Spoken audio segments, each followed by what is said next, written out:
Hey everyone, welcome. Hello YouTube, hello Twitch. Episode 26 of Super Duper Dreamland. Today is a viewer submitted Asteroids Night, which I am going to rename Community Asteroid Night. Okay, so did I spell that right?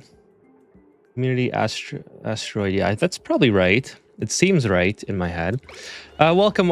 Hey, William, what's up? Yeah, we are doing your asteroid tonight, and I did open your email finally. I really liked your deep freeze setup. So that was pretty interesting. The automation for the incubators was hilarious. You'll have to explain that to me when we get to it. I liked it.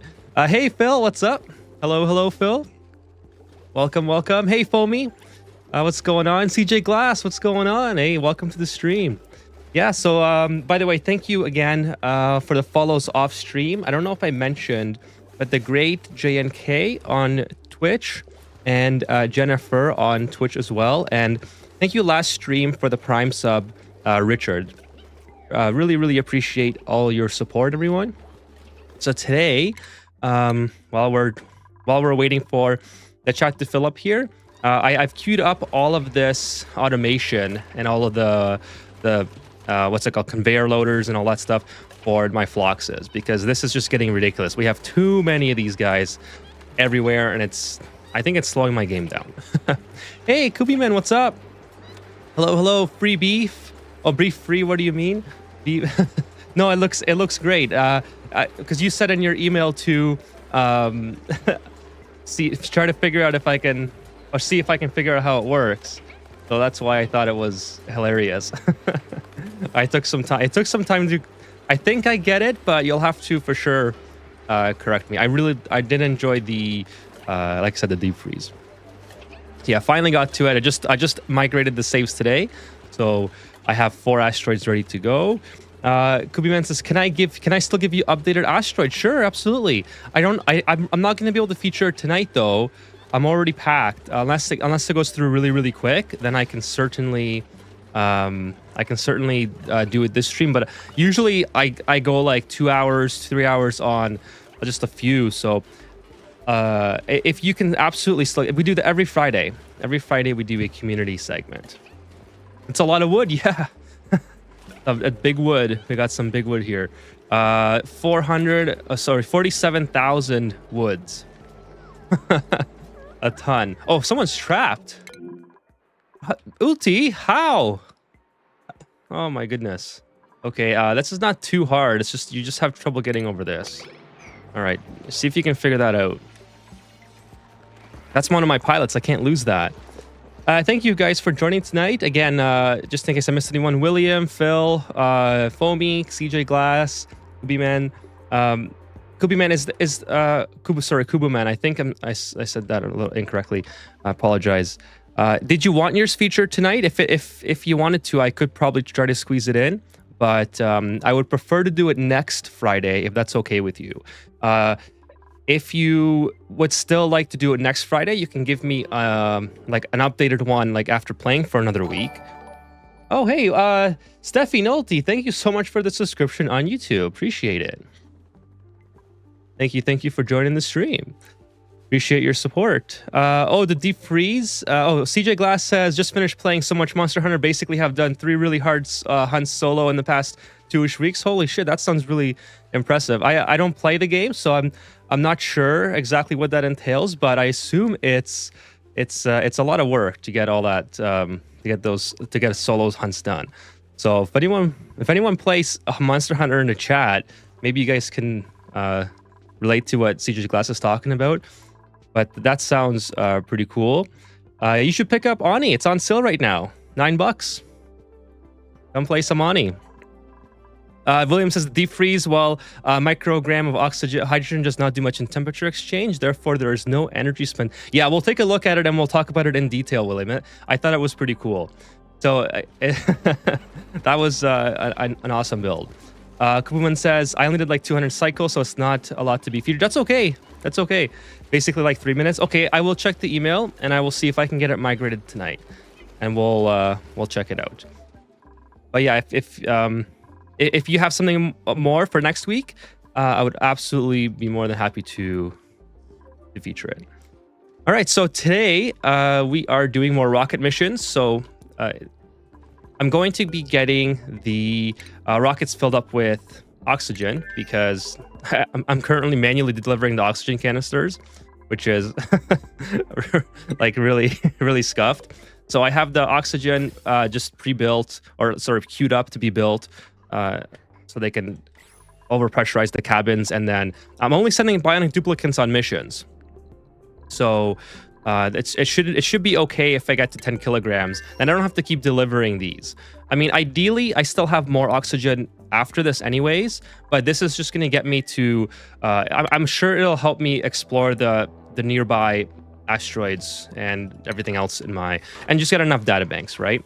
And then I also have, of course, for my meteor defense, I have the conveyor loaders queued up. I'm going to be relocating this meteor blaster down here so it's all symmetrical and looks cool. I don't really like how it's staggered right now. And then I might put another one here. I'm really like... the meteor blaster has really just... It's awesome.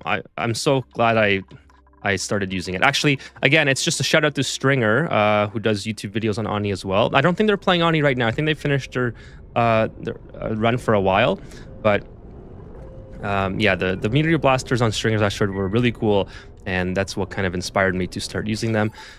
The automation, I'll have to redo them as well. They're a little bit... Like, this one's okay, I think. Kevin was the one that pointed out that you don't need your space scanners connected together, which is a really helpful tip. So I always assumed that you did have to have them connected together, but I guess if you're doing bunker doors, you do, because obviously you want to control the bunker doors if there's meteors coming, but if there's the meteor blasters, you can just put it right beside. So yeah, it's coming together. And then I also have, like I said, this is all getting revamped, all this automation for the Phloxes, the Shatter Phlox and the regular Phlox. And what else? Oh, it's going to look something like this. So I have to be sorting for a couple different things. I'm going to be sorting for the eggs for the Shatter Phloxes, the eggs for the regular Phloxes, and then dirt, glass, and wood. So a whole bunch of sorting going on. I'm just going to put everything here for the time being, and then maybe we'll reroute it after. But I just don't want my duplicants to go through all this space to, to get to all that material.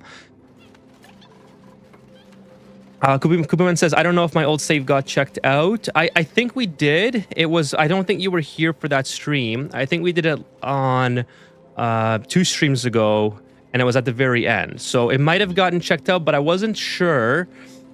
I'm really trying to remember. I'm not sure if it might have been someone else, but I can feature yours tonight as well if it's not a whole lot.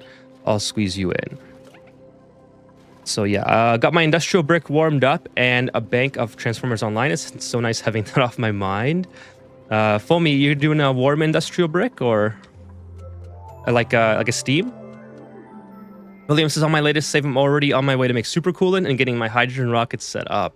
It's impressive, William. Yeah, your saves are pretty interesting. The speedrun type saves. I enjoy looking at those.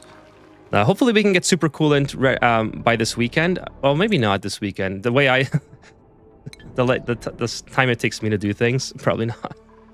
But yeah, it's super coolant soon. Let's just put it that way.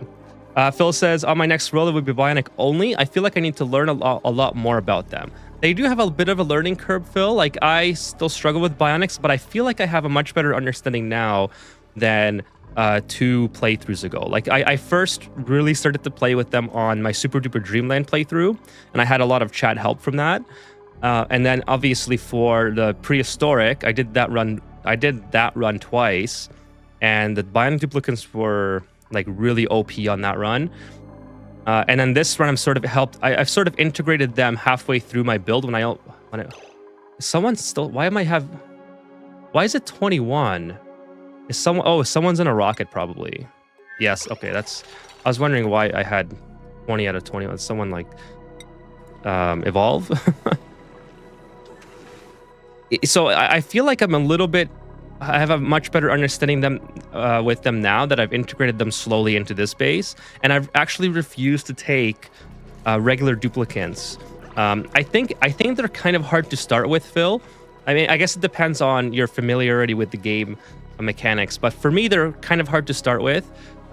They do require a lot of metal in the beginning when you don't have a lot of power, and then when you're on eco power banks, it's really, really easy. Actually, these probably make some amount of heat, so I don't know if this is the best place to put these. Oh, it's only 1,000 DTU, so it's almost nothing. But nonetheless, it probably should be put outside. Let's see how the base is doing, by the way. So we're at 28 degrees pretty much everywhere, and we're being cool. Like, this is creating a little bit of heat here. But we're basically relying only on our Hydra for base cooling. If you guys recall, we don't have any other sort of cooling whatsoever. One issue that I did notice with my playthrough is that since I started increasing the size of the Paku farm, these extra eggs in here have caused these guys to be cramped, which means they're not laying eggs at the rate that I need them to, which also means that my stockpile of them have gone pretty low, and it's why I'm not making a lot of surf and turf. Actually, surf and turf is now below barbecue. So it looks like we're gonna have to start eating barbecue again, which is okay. I have so many of these phloxes. Hopefully none of them get trapped in here. Please do not get trapped. That'll be so annoying. Yeah, these ones are already trapped. So let's just... I want to raise everything here so I don't have to build ladders to make this stuff happen. So it looks like we're going to have some trap phloxes, but it's, yeah, kind of everywhere, I think. Kind of annoying, but... I know they turn into barbecue anyway, but I'd rather not have them trapped. I kind of feel bad for them. So, yeah, that's... what was I talking about? I don't even remember. Oh yeah, bionic duplicants. Yeah, so bionic duplicants, I mean, the best thing about them, I think, is that they don't need food. So space missions become really, really easy. Like, remember, I have all this berry sludge for space missions and for other colony settling, but now that I'm exclusively using bionic duplicants for my early game rocket missions, or sorry, my early space missions, not early game. It's almost become redundant. But when we start doing more long duration missions and going to different colonies, if I do decide to take regular duplicants, then I can use the berry sludge. But worst case, berry sludge is just a great way to have extra calories on hand in case I need them. William says, I'm not very happy with my time since I was finding out. It was fun to melt iron using only using 3,300 degree liquid uranium. You should show me that one. Send that to me for next weekend if you want. That sounds pretty awesome. I've never even considered doing that. Foamy says yes, 130 degrees for the steam room. I don't want to melt my plastic. That's an interesting consideration. I didn't even think of that for a steam room. When does plastic start to melt? It's like 140 or something, right? 140, 150. Well, 160 basically. Okay, so yeah, I guess you don't want that to be too hot. Oh, they missed this. How did you guys miss that? I literally put that on higher priority. Whatever. Yeah, so they're still working away, so I can still keep chatting with you guys, and then we'll do some blueprints as well when I'm done catching up with the chat here. Fomus has had a couple of metal volcanoes inside, so I might need to amp up the steam quality. I forgot I made another broken out rocket base. Yeah, that'll be interesting to see. Yeah, send that to me if you make progress on it for the next weekend. But I'll check yours out tonight. Sure. Hey, Sean, what's up? Sean says, hey, Ethan, welcome to the stream, Sean. Thank you for stopping by. Once you build a nuclear power plant like I do, biodupe is no problem. Yeah, I do like your nuclear power plant setup as well. We'll do something like that. Let's see, probably somewhere here, I think would be the most practical. Okay, let's see who we got from duplicants. Probably not going to take anybody. I guess we'll take coal. Don't really care for Sanyar right now. I'm kind of happy with the amount of duplicants I have. I have a hard enough time allocating all the tasks to them anyways at this point. Okay, so what I wanted to do here before I sort of forget is I wanted to make this a little bit like drop it so they'd have more room in here because I really want to by the way, I don't know why I have... Okay, I have one Paku egg. How many critters do I have? I have 7. So yeah, I need these guys in here and get this all figured out because I don't want these guys to be cramped. Oh, they're not cramped right now, actually. That's perfect. Now, the issue with this auto sweeper can no longer access this, so I have to move this down. So that's not a big deal, I don't think. But they're not cramped anymore with 7, so I'm pretty happy with that. But I need this out of the way. I hope it's not a bionic duplicate that comes down here. It's so annoying when they try to drown themselves. Okay, so this should be okay. This auto sweeper here can reach everything.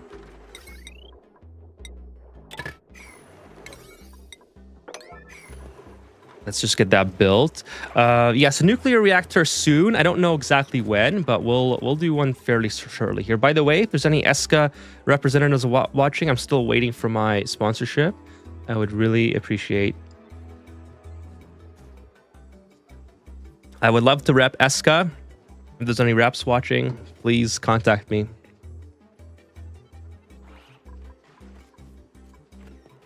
So instead of building 5 ladders, you raise the floor. Yeah, I raised the floor. Yeah, it looks. I think it'll look better. Oh, I lost the blocks. Ow. Let's just put. Can I put that back in here? No, I got to put them back in here. You know what? Let's just turn that flux into barbecue anyway, because we're probably gonna need it. Let's see. There's a confined flux in there as well. Kind of annoying. Oh my goodness, there's so many. There's one in here as well. I mean, you know what? This is my own fault in doing. Or having them trapped in here like that. So it's kind of like the luck of the draw. I mean, I kind of wish the game mechanics allow you to build under critters and not get them stuck 100% of the time. But it is really just my own doing. Oh, there's so many. Whatever, I'll just deconstruct them all and then... There's another one in there, bro. How many do we have? Like over half of them have blocks inside. Who also puts plastic in their steam room? I guess if you're making it with the polymer press. Oh, actually, yeah, Foamy just said I have a polymer press in there since my Draco farm is still in the boot up phase. Why do you put a polymer press in a steam room? Well, it creates steam, so... I don't know. It's an interesting build, I think. It's like why do the thermal aqua tuner in this configuration kind of thing? I don't know. It's just something to try, I guess. But yeah, I don't particularly use the polymer press just because it has so many byproducts. I'm kind of annoyed at always using it. Okay, so this thing here, is it stuck? Oh, there's automation attached to it now. So we gotta fix this because we're gonna have some problems. Okay, let's go through here. That's already done. And then this is connected. I need to put I need to take this chute out. Come on, select the chute. Okay, I'll just pick it like this. I need a chute here, but not connected to this. This has to process first. And then we're going to cut this off. And then cut this off. And then we want to sort here for scattered fluxes. I'm pretty sure I already reconfigured this. I don't know why I have to do it again. This is how it's going to work, chat. Hopefully I get it right. I'm looking for 8 critters in this room. So this is just one big room. I can pick. This is one big room for the shattered fluxes. And when I have less than 8, it'll send a green signal to the ant gate. And then if I'm looking for, if I'm getting a green signal because I'm below 8, and then I'm searching for a shattered flux egg. If these 2 conditions are true, I will drop an egg in this room, which will go into the incubator. The same as this one. So this is going to be the regular flux egg. And I'm checking for 7. This is slightly less. I'm checking for 7, mainly because this room is too small. I could increase the size of the room. It's only 89 tiles, so I could take out a few tiles here, like 7, I think, tiles. But just to keep it symmetrical, I don't want to do that. So I'm happy with the 8. So that's what we're sorting for here. Here I have to put another filter or element sensor, and we're going to be looking for dirt because both fluxes are producing dirt. And then here, glass. And then here we're going to be doing, what's the other one? Wood. So we're gonna have a ton of wood, glass, and dirt. And then everything here should be getting processed now as soon as this is connected. This, oh, actually, this is all messed up too because, okay, this might... How do I solve this without deconstructing all this? I think I have to go back up here, deconstruct from this side, and then deconstruct these. And then these should flow around once this is ready to go. But I have to get this set up first. All that stuff. And then, of course, that. Let's do this after the fact, though. Okay, so we'll work on that, and then hopefully the duplicates get that done and it doesn't mess everything up. I'm not going to send you that save. You can make it with your own ease. It's just a fun build. Gotcha. No problem. It's 3 a.m. At mine. So if it's too late for you, at the time that we get to it, it'll be part of the VOD then. So I think that's what happened last time we did your save, I think. It was 2 weeks ago, I think, right? That you sent in yours? Harvest the heat it makes. Yeah, that's a good idea though. If you put it in the steam room, you get a little bit of heat out of it. Not the worst idea, I think. It's pretty good. I mean, like I said, I'm not in general, I'm not too big of a fan when it comes to the... Okay, here comes the thing. The polymer press. So this is... I just realized we're going to have a problem here. Everything's going to be sent to... Yeah, see, it's supposed to... This is supposed to filter in this direction. This is supposed to go that way. So, you know what? Let's just put everything on the floor. I don't need to make this... Yeah, I don't even know why I'm trying to do this more complicated. This is exactly how I want it to work anyway. Cobalt... Oh, there's cobalt in here too. Okay, that's kind of interesting. Oh, there's glass, not cobalt. My bad, my bad. And then, so we have the eggs going directly to our drowning chamber, which is here. So it's hooked up into our regular network of critter drowning. Everything seems to be going okay. This is not going to move. I think I have to put this on, connected like that, and then it'll start going. Disconnected here. I don't know. This is... I find conveyor rails work a little bit different than everything else that you move around in pipes. Like, I never have this kind of issue with liquid pipes or gas pipes. It's always with conveyor rail. Kind of annoying. See, why doesn't it go? It should just keep going, I think. Okay, and well, I'll wait till everything sorts, and then if I connect it to this side, it should just keep going, I think. Like, very interesting. There it goes. If they're both connected, it works.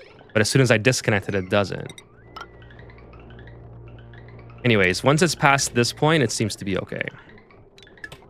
Let's just deconstruct all this. Whoops. That's kind of... Why isn't it... All right, there we go. I had the wrong tool selected. Okay, cool. So everything's working good now. We got a lot of wood coming out here. Yeah, we got a ton of wood, a ton of dirt, a ton of everything. And it's just being dropped on the floor here. Yeah, that's an extra power cost. I have an AT in the steam room, but it's for emergency cooling turbines. Not a bad idea to have that as well. I have the steam rooms with the rockets above them, so I try to recapture some of that heat. Mainly, I don't really care if I'm losing the steam because I'm making so much power at this point anyway. I think I'm okay. So I've never been the type of person to care about getting every last little bit of power on my playthroughs, but I'm sure if I was playing on a harder asteroid, I would make that more of a priority. I just feel like for when you have petroleum, like infinite water and infinite petroleum, I don't need to worry about recapturing this amount of heat here. But yeah, as far as and then last playthrough we had all this chlorine come out of somewhere, and I don't know where it came from. And interestingly enough, this chlorine also has slime lug in it, which is really, really weird. Okay, it's probably just mixing with the slime lug up here. Yeah, I have no idea where this came from. I'm wondering if I should do something about that. It might not be worth it to go through the hassle, to be honest, but who knows? Okay, so this is just about nearly done, so we can also open up this and have access to a bunch of more space in the industrial brick here. Fumi says, gonna need to install another to keep this dirty industrial stuff cool when I get around to the side, to that side of things. Conveyor rails, unlike standard pipes, require an output to force in the direction. So isn't this considered to be? Oh, okay. You're talking about this output. Okay, I had your definition confused with this. That explains a lot then. That explains a lot, because there's times where you know, if you need to empty some pipes, you just put down a vent of some sort and it always empties automatically. But with conveyor rails, it's always really weird. And I never considered for some reason that you need both the output and the input. I thought they would just work the same. This is just a huge mess. Holy smokes. Maybe I should get rid of some of these. Let's do a little bit of a massacre here. All right. It's got to be done, folks. It's got to be done. Let's just enjoy the show.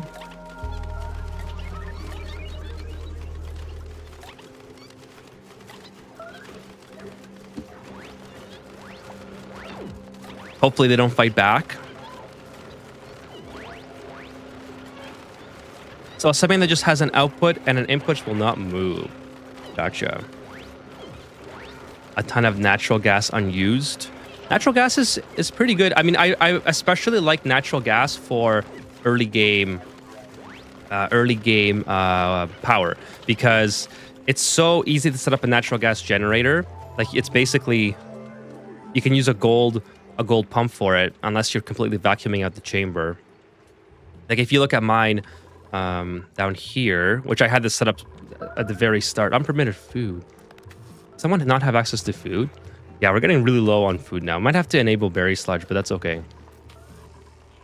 So this here, I've been using this gold, or actually, sorry, cobalt gas pump for basically the whole game. So if you go in here, it's 1,000 cycles old. And this entire natural gas chamber is only 40 degrees after all this time, even with a transformer. And it's 48 up here, but I'm getting a lot of cooling from these sedimentary rock tiles that are adjacent to the room, because this used to be a very, very cold spot in the asteroid.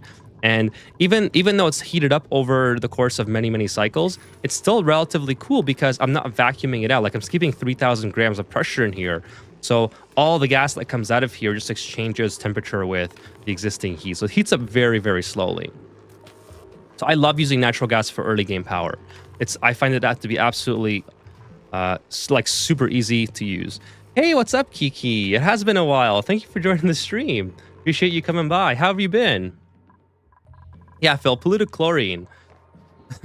That's kind of weird. Like, okay, so I after checking the overlay, I do see that it's mixing with the polluted oxygen. So, I mean, best case scenario, it helps clear out some of the germs that I don't really care about anyways.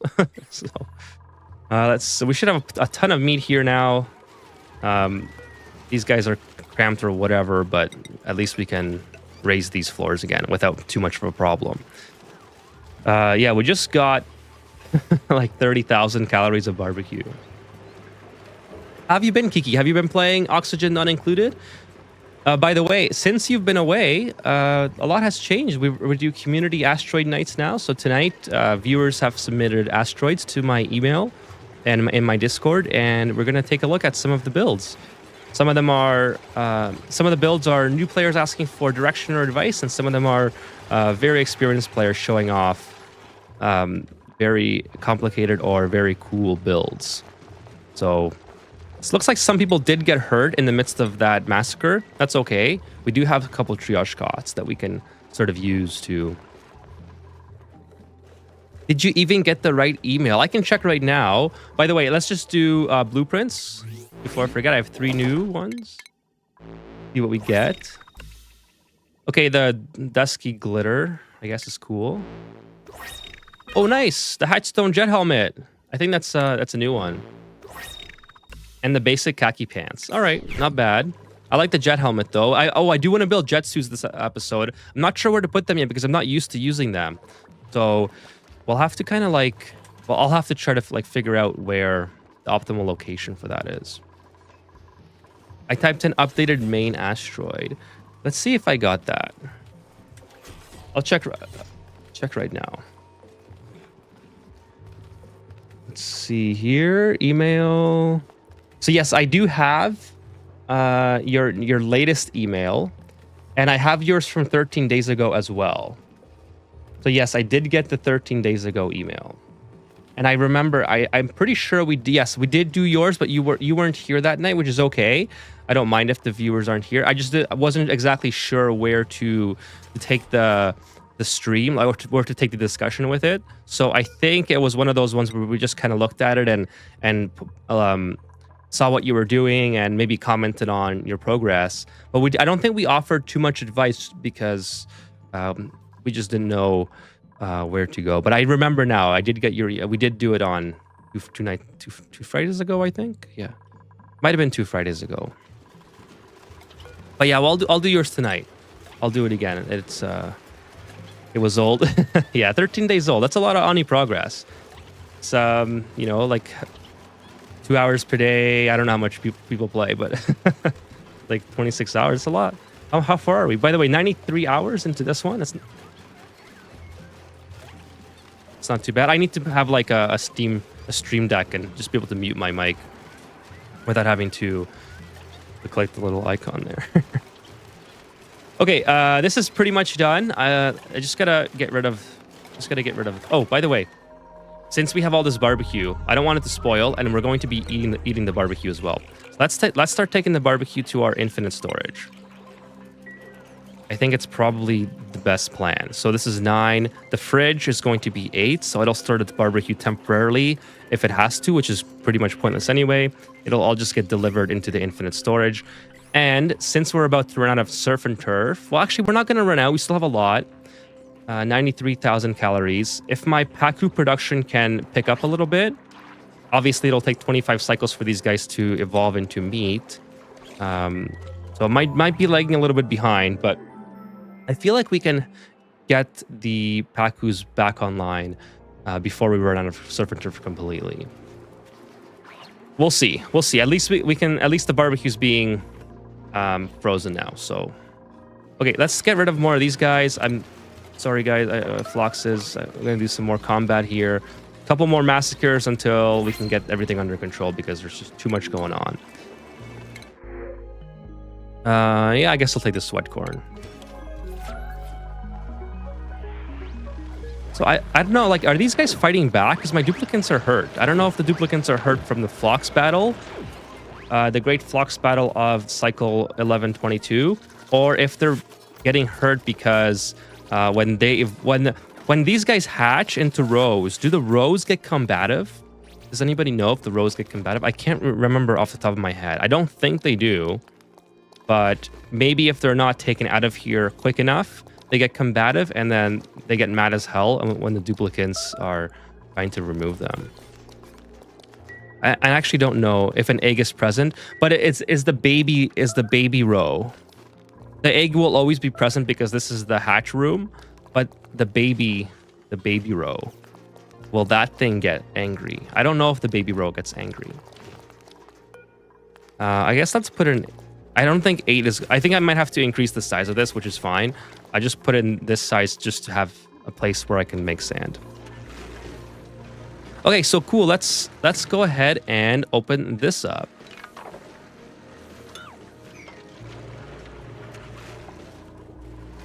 Okay, this is done as well. So these guys shouldn't get trapped in here anymore. We should... There's still so many! I think I massacred at least half of them, and they're still all just bouncing around. That's crazy. How much barbecue do I have now? Actually, not a whole lot. 41,000. What happened to all my barbecue? Rotten barbecue in here. Oh, no. Okay. Why is there a rotten barbecue in here? Oh, it's refrigerated, so the temperature increased slightly. Probably because I just put in a whole bunch. Maybe let's go ahead and cool this a tiny bit more for the time being. Kiki says, I haven't been able to do it since a few updates came out. Did they include any lightweight ones? As far as updates go, you mean? The quality of life patch in November was the biggest update, and it was fairly light. If you're asking about that, that in the sense of like lightweight updates in terms of what was done, it was basically, like as the title suggests, quality of life improvements for your gameplay. They also really improved the jetpacks in the game, the jet suits rather. So there's no longer very much lag with the jet suits. They do still impact performance to an extent, but nowhere near as bad as before the update. So I did a video on that at some point and kind of went over how that's changed, and I think it's a really good. Why is this overfilled? Like, I don't understand how I managed to make that happen. So yeah, I really want to try jet suits in this playthrough, but I'm not sure if I have a use for them just yet because I've already built my infrastructure to not have to use jet suits. Now I was kind of thinking if I do use jet suits, it might be on one of the other planetoids because it would be really helpful to not have to build ladders to get out of my rocket and all that stuff. You know, just kind of fly out. I think that'd be pretty epic. Land on a new planet and then just kind of fly out of the rocket. Yeah, I'm not sure. This wasn't even connected, so I'm not sure how I did that. But the lag is kind of driving me crazy. In your game, Kubi Man? Or Kubu Man? If you're having lots of lag, or is it my stream or is it your game? Sorry, I just want to clarify that because if it's my stream, I gotta fix it. I definitely don't want to have any problems for you guys. In game, okay.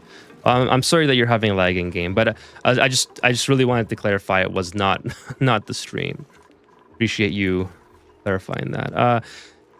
You probably already know this, but I tend to do a cleanup every once in a while off stream, and I find that it helps a lot with my performance. Like I try to clean up as much garbage as possible, and I think it would really benefit as well if you were able to take the time to get rid of all of this gas exchange and heat exchange that's always happening. So what my plan was in this playthrough at some point, I wanted to vacuum up all of this gas, which would be a monumental effort, almost pointless at this point, I think, and just put it into infinite storage containers so I would have an entirely vacuumed out base. Now, again, I think that's kind of redundant because I'm always going to be making gas in certain areas anyway. Like I might have off-gassing polluted dirt somewhere or whatever.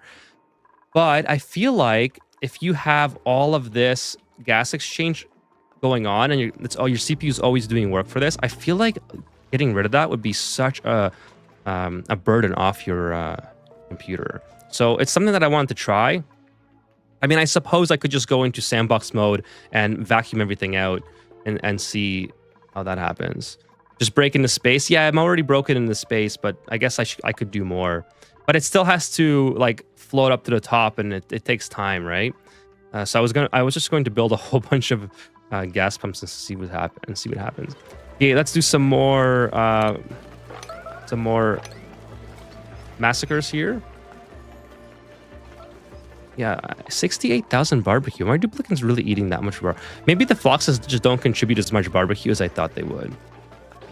I have polluted dirt in here. I really hope that I'm not off-gassing anything in here. That would be super annoying. But I need to get rid of...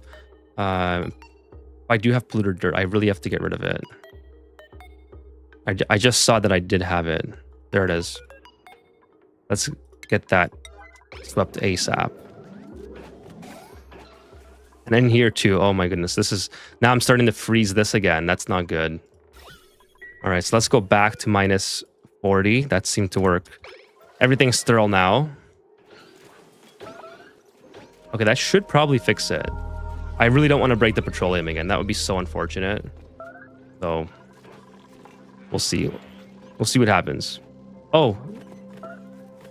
This is why that's happening.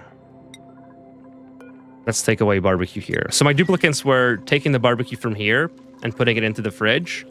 And then this was just reloading it into the conveyor loader and putting it back into the deep freeze. So I was just doing like a never-ending loop here with barbecue. So I'm glad I caught that at some point in this playthrough and not just kept playing like that forever. That would have been super annoying. Images for just to 3 kilograms. I mean, I could. I'm not even really using them, to be honest. At this point, it's like, what am I using this fridge for? Right? I'm using like sleet wheat. I don't even need here. I don't even know why I have that selected. I can probably just deconstruct one fridge altogether. Like, what's in here? Meal ice. Like, cool. So I don't need that. Meal ice and meat. Okay, meat's good. I'll keep the meat in here, but the meal ice, I mean, as far as I'm concerned, this thing can just be blasted off in the rocket. Hey, what's up, Creative Chaos? At least there's not 40k oxygen mass. Is that how many oxygen masks you made by accident? That's hilarious, Creative Chaos. Thank you for joining the stream tonight, by the way. Appreciate you being here. How's your asteroid going, Creative Chaos? Yeah, so there we go. We fixed that problem. Let's keep going with... Okay, how's our murder situation looking here? Can I say that on YouTube? I'm pretty sure I can. I'm far enough into the stream now that I think I can say it. I think as long as you don't say it in the beginning of the stream, you're okay. Anyways, let's go ahead and build... I'll just do airflow tiles here. I don't need to be all fancy. Airflow tiles out of cobalt will work fine. And then, by the way, this conveyor chute, I'm not sure why I haven't gotten rid of that yet, but I can absolutely do that. Maybe it's my duplicates that can't get up here and I have to build some ladders. But yeah, we'll just build a ladder. It's fine. I just woke up from an accidental nap. I love those. I had a purposeful nap today before after I got home from work. It was amazing. Like, honestly, in kindergarten, they really knew what they were doing with giving you naps. I really wish that was a thing throughout like high school as well. Because naps are so underrated. There should be a time during the workday when you can take a nap. Actually, no, I don't want to stay at work any longer than I have to. I think it's good that you don't get a nap at work. You just get to go home and then nap there. Yeah, I'm not sure why that. I'm pretty sure I just put deconstruction on there. I haven't been able to count them. So if you go to your resource tabs, Creative Chaos, and you click all. So I have Atmos. I don't have oxygen mask, but you can put an Atmos suit and you can say you have 9. By the way, why do I only have 9? Is it okay? It's 9 that are not being worn, right? So 1, 2, 3, 4, 5, 6, 7, 8, 9, 10. Oh, it's 9 on the floor, maybe. Yeah, that doesn't make any sense. So it must be 9 on the floor. Where's my thing here? It's right here. Yeah, 9 Atmos suits. Got it. You know, I have a guy who I worked with, a plumber, actually. No hate against plumbers, but he's actually a really cool guy. I'm an electrician, so we don't have the trade wars. We're actually pretty good friends, but this plumber at work would always find a way to to get ahead on his job and take a nap in the work van. And I'm so jealous of that. I really wish that I had less work than the plumber so I could do the same thing. But then they would get all their work done every single day. So, like, hell yeah. That sounds amazing. It was so hard to get back on the computer. I had to drag myself. Is what Japanese guys do in work, a nap at work? Really? Is that a fact or is that a question? I didn't realize it was an option. I thought they were only like one-time use. No, they recharge. They recharge. They absolutely are. So that's why you have the repair option here. So like I said, I'm using Atmos suits.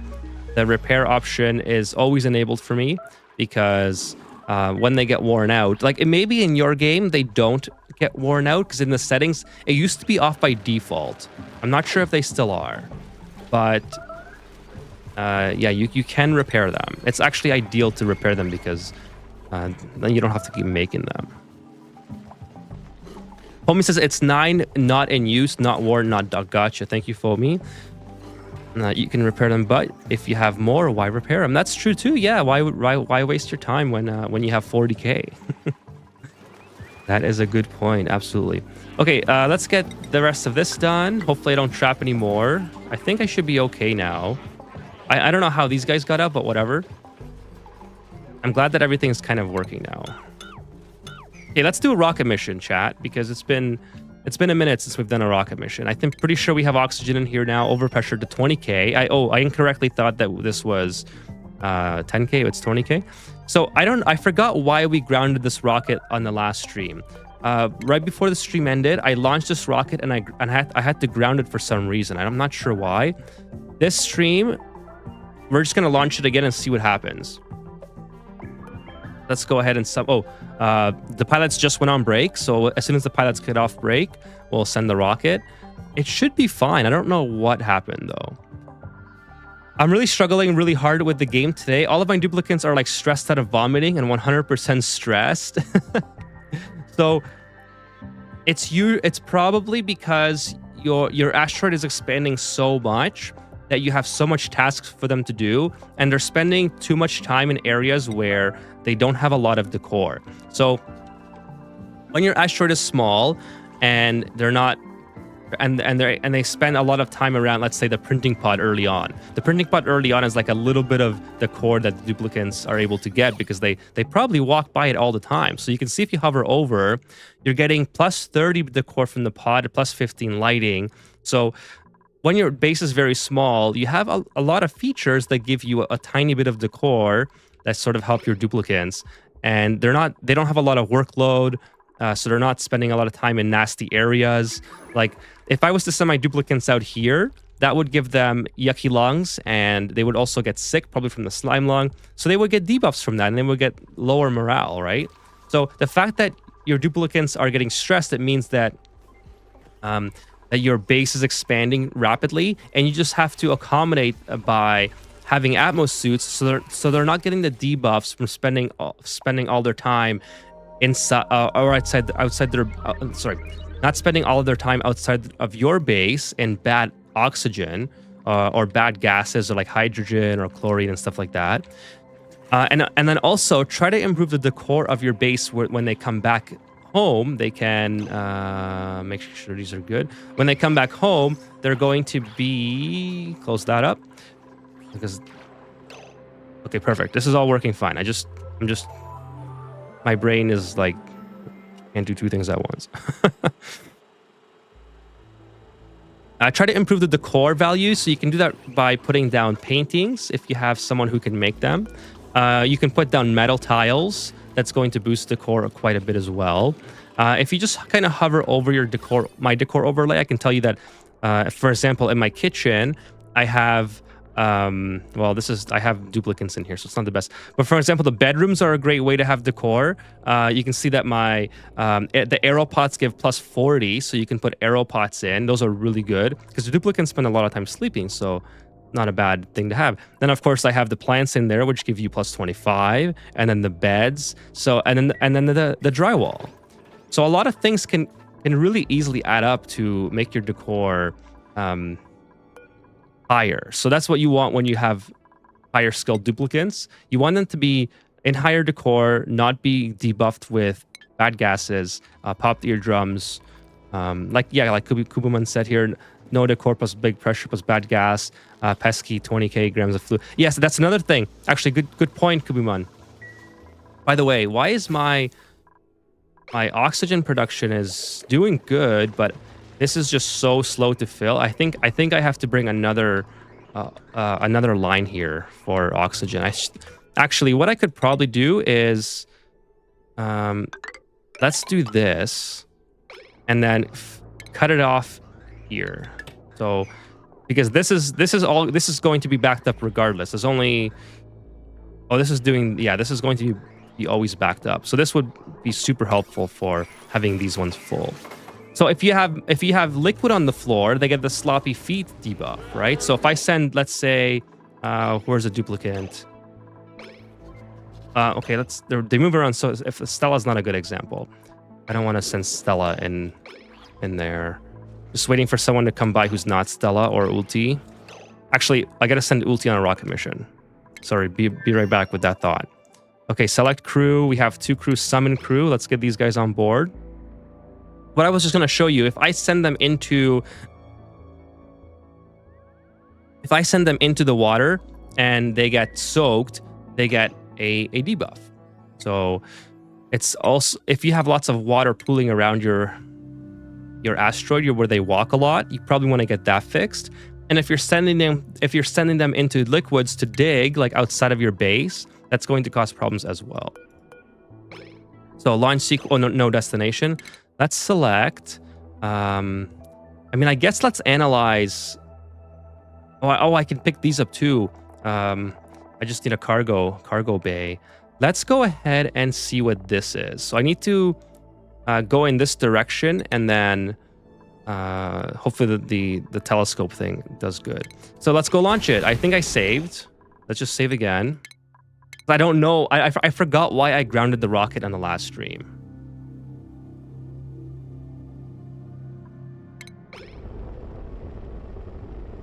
Yeah, they have everything now, but I was running out of water and my bathrooms were an issue. Well, they keep vomiting, so everything is wet. So if they're vomiting, if they're really, really stressed out, you have to put them on a schedule where they have basically all downtime,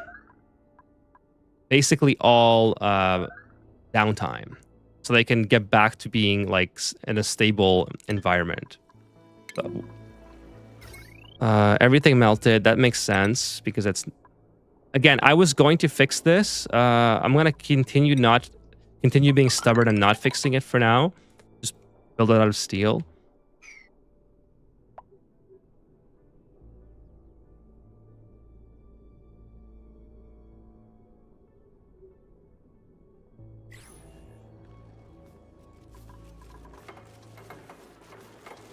Yeah, so you have to fix the vomiting issue at some point. So will they still eat if they are on? Yes, eating is what triggers them to be.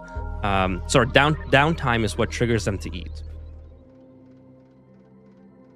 Or you can watch one dupe in focus mode, and that's sweet -5 stress per cycle. Does that really is that a thing? I had no idea. Let's see, Stella. If I go to follow cam, is that what you mean? Oh, center of attention. That's so cool. I had no idea that was a thing. That's so cool. I don't know how I've never seen that. Well, I don't usually follow them around, but that is so cool. Awesome tip. That's why I love the chat. Honestly, like, I learn something new every time I play. Every time. Okay, how's the rocket doing? Why is this guy hurt? Okay, gunk, oil is good. Oh, do I have water? Oh, I did have water. Okay, so maybe that was an issue last time. I have oxygen. Everything is good, but they must be hurt or something. Anyways, they have lots of oxygen here left, just in case. And of course, I need this done as well. So I might... As soon as they get into this area, they should start researching to unlock more of these tiles. And then we can keep sending them to other locations. Yeah, because I need databanks anyways. How's my research doing, by the way? I need data. Yeah, databanks is all I need for the petroleum. And this thing, actually, this thing is definitely getting. Yeah, my duplicates are definitely getting shot in the face with the nuclear material now. Oh, this is offline. No, this is off. Okay, cool. But here's what I think I'm gonna do. While we're waiting for databanks, let's go ahead and research this. Just get the hydrogen started. Because I want to be able to use... Actually, we'll turn that off for now. I want to be able to use up these... I don't want to have these things going all the time, the Wheeze words. I would love to get those offline as soon as possible. Okay, so barbecue now is at 340,000. Yeah, surf and turf is pretty low, but we should be getting some more out of there. These guys are not cramped, so we're doing good on all fronts. The floxes are still okay. I think I still have the capacity here to get rid of more of them, and then just keep maybe one or two around so I can I can have them in case I need to refill the stock. So we'll put the incubators down now. We can go ahead and deconstruct these things, these tiles. What do we have here? Glass. That's a lot of glass. I'm not sure why it ended up there, but whatever. Should end up here. This guy's not gonna eat it, right? The grub. What does this guy eat? Yeah, just sulfur and circus. That's all right. And then we can start getting. Oh, by the way, I also connected this heavy wire on this. I had this queued up right before the stream as well to this the east side of the base. So now I can deconstruct from this angle, which is super, super convenient. Get rid of this and get rid of this. So this entire strand can go.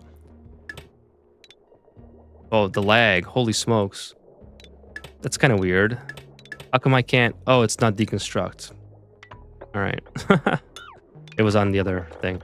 So I can deconstruct all this, which is amazing. And then I don't have to use these bridges here. Not that I really care about the bridges, but I'd rather just have them. Oh, that's not what I wanted. Let's just wait till deconstruct. And then I can also run this transformer down to my Hydra and then get rid of the one that's over here just to make things a little bit more elegant. Which is already pre-built for me and ready to go. Just have to wait until these guys have finished. There we go. And then I really like how the power wires all come down now. It looks pretty sick. And then, of course, like I said, we'll take care of these bridges. I don't think we need those anymore. I mean, actually, I shouldn't deconstruct anything here until I know for sure. Because they have like a queued up thing. So probably another, oh my goodness. Okay. No, I thought it was 2 hours in. Okay. We're only 1 hour in. Perfect. So another hour of gameplay and then another hour-ish. And then we'll get to the community asteroids.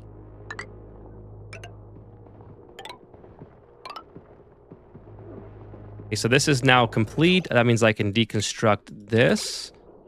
Take care of all that. I don't know why I keep clicking why does it keep clicking the disconnect? You're still in combat, huh?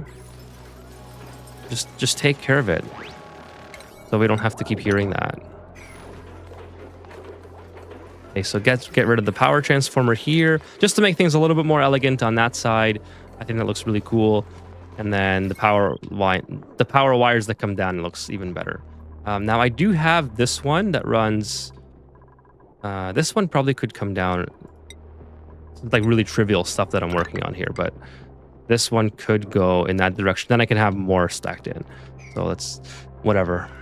Just something to work on at some point. I guess I'll take the Lumlet. Kind of like those guys. I'm pretty sure I have them. Yeah, I have some down here. I should do something with. I want to do something with the Sweetles at some point, but I don't have a sulfur volcano or sulfur vent anywhere. Kind of wish I did. Okay, how's the rocket, by the way? I think I forgot about that. So Ulti, they still have lots of oil, right? They have gear bombs here, so 11 units. The power bank situation is good. We do have 48 units, so we're more than good. Oxygen is pretty good as well. We have 180 kilograms, and Ulti has 100, and we have a lot left here. We have 20 kilograms all in there. So I think we're pretty good to keep going farther. Oh, we already discovered this. This is a harvestable resources. That's pretty cool. And we have a bionic arm or something in there too that we can harvest rather. I think it's okay to travel this, like to this distance and get some more things, what's it called? Identified, and then travel back. I think we have enough fuel to do that. Hey, what's up, Obake? You can get it from a gunk boiler. Yeah, I want to do a sour gas boiler. The gunk boiler, I don't know if I have enough gunk capacity to really make that happen. I only have 4 of like 5,000 kilograms per tile or something in here. But I know I have plenty of petroleum because I have a petroleum boiler now. So it's something that I want to do at some point to get that going. By the way, how's this going? The steam Steam room here. Doing pretty good. We're harvesting all of this liquid, as slow as this might be, and we're sending it into another water source. So we have so much water, honestly. But thank you for joining the stream tonight, Obake. Thank you so much for being here. Yeah, I have more oil than I know what to do with. This is the infinite storage of oil that broke, and this is the one that we're currently filling up. So it's just an absolute crazy amount. And I have another oil well somewhere here. I don't know exactly where. I should probably start digging this out, actually. Why not? Dig all this stuff out. Oh, and I'm not sure if I sent the duplicant in here yet. So actually, this is something that I can utilize now that that's available. Let's go ahead and give Meep the opportunity. See what happens. And then once we start getting, once we can start refilling these, we can utilize it for more duplicants, perhaps. Cool, we got some stuff done.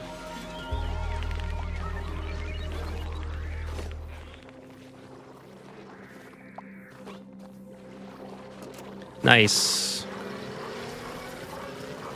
Let's see what we get. 20% health per cycle. It's not the greatest, but it's okay. Who's trapped? Oh, these guys are... Bro, just dig yourselves out. What is so hard about this?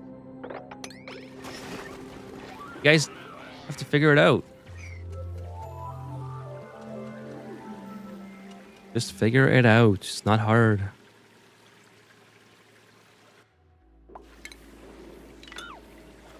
Okay, let's start digging this stuff out as well. I don't know if they can get up here. They probably can get up there. I'm not sure. Can start digging this out. And then we'll start digging in this direction as well. Just to kind of make the oil biome a little bit neater. I really wish that I didn't have all this water to deal with now in here. I mean, surprisingly, it's very cold water. Which is kind of crazy how hot the oil biome usually is, but not this time, I suppose. Well, I mean, I guess I got rid of all the oil and it's only gases here that's keeping things hot. Make sure there's no way that this can break. I only have oil coming in from the oil wells, so that's all right. Oh, by the way, let's take a look at the status check on this volcano. This volcano started erupting on the last stream, and it looks like our igneous rock here total is... Well, it's pretty low because we're using a lot of igneous rock, but it's going back up now. Actually, we were at under 200 when this started. Check. Was it Oh no, it was radiation that I had the problem with. I forgot to bring the radiation pills. Well, it doesn't help that this ulti is like really, really high and spending a lot of time in that radiation. So you know what? I think it might be time to bring them back because that's what I forgot. Yeah. All right. So rad pills I need to make rad pills. I knew there was a reason I abandoned the mission on the last stream. So 20 gear bombs will do. And then we'll also do some basic rad pills, which actually just needs coal. I probably could just make 1,000 of them and it shouldn't really matter. But we'll do 50. We have plenty of coal to work with. Actually, we're not even using our coal for anything. So it's perfect. Now, one thing that I forgot to do from the earlier on, I had all this queued up, all this the shipping container, the shipping whatever. I needed to get my blast shots up to the meteor blasters. So I have this little setup here. I did. Oh my goodness, we're speaking as hard today. I did deconstruct the rock crusher because I needed to move it over so I could fit a. Actually, it's not even gonna fit because of the light. I think the light won't make it fit. I guess I can get rid of the light. I should have made this one tile higher, this room here. But anyways, we'll get rid of the light, and then I can put in the conveyor loader. Sort of like this. And we just have to power it.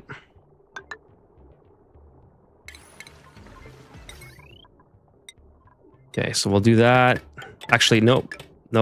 Let's do regular heavy watt wire. That's fine. Get that on 6. Lights are OP. You just have one in the bathroom and the kitchen.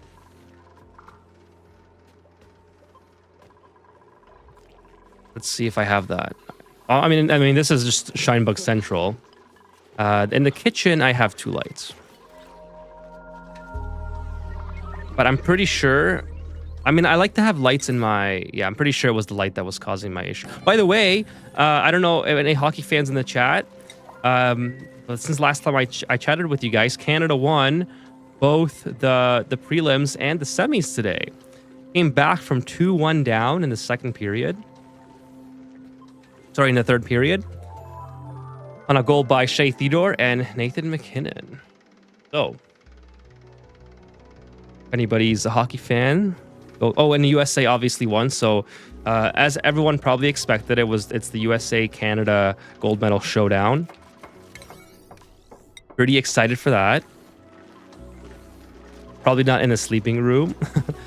Yeah, I do have a few duplicates, I think, who need... Actually, I should do a vitals check because I forgot if I took any duplicates that need light.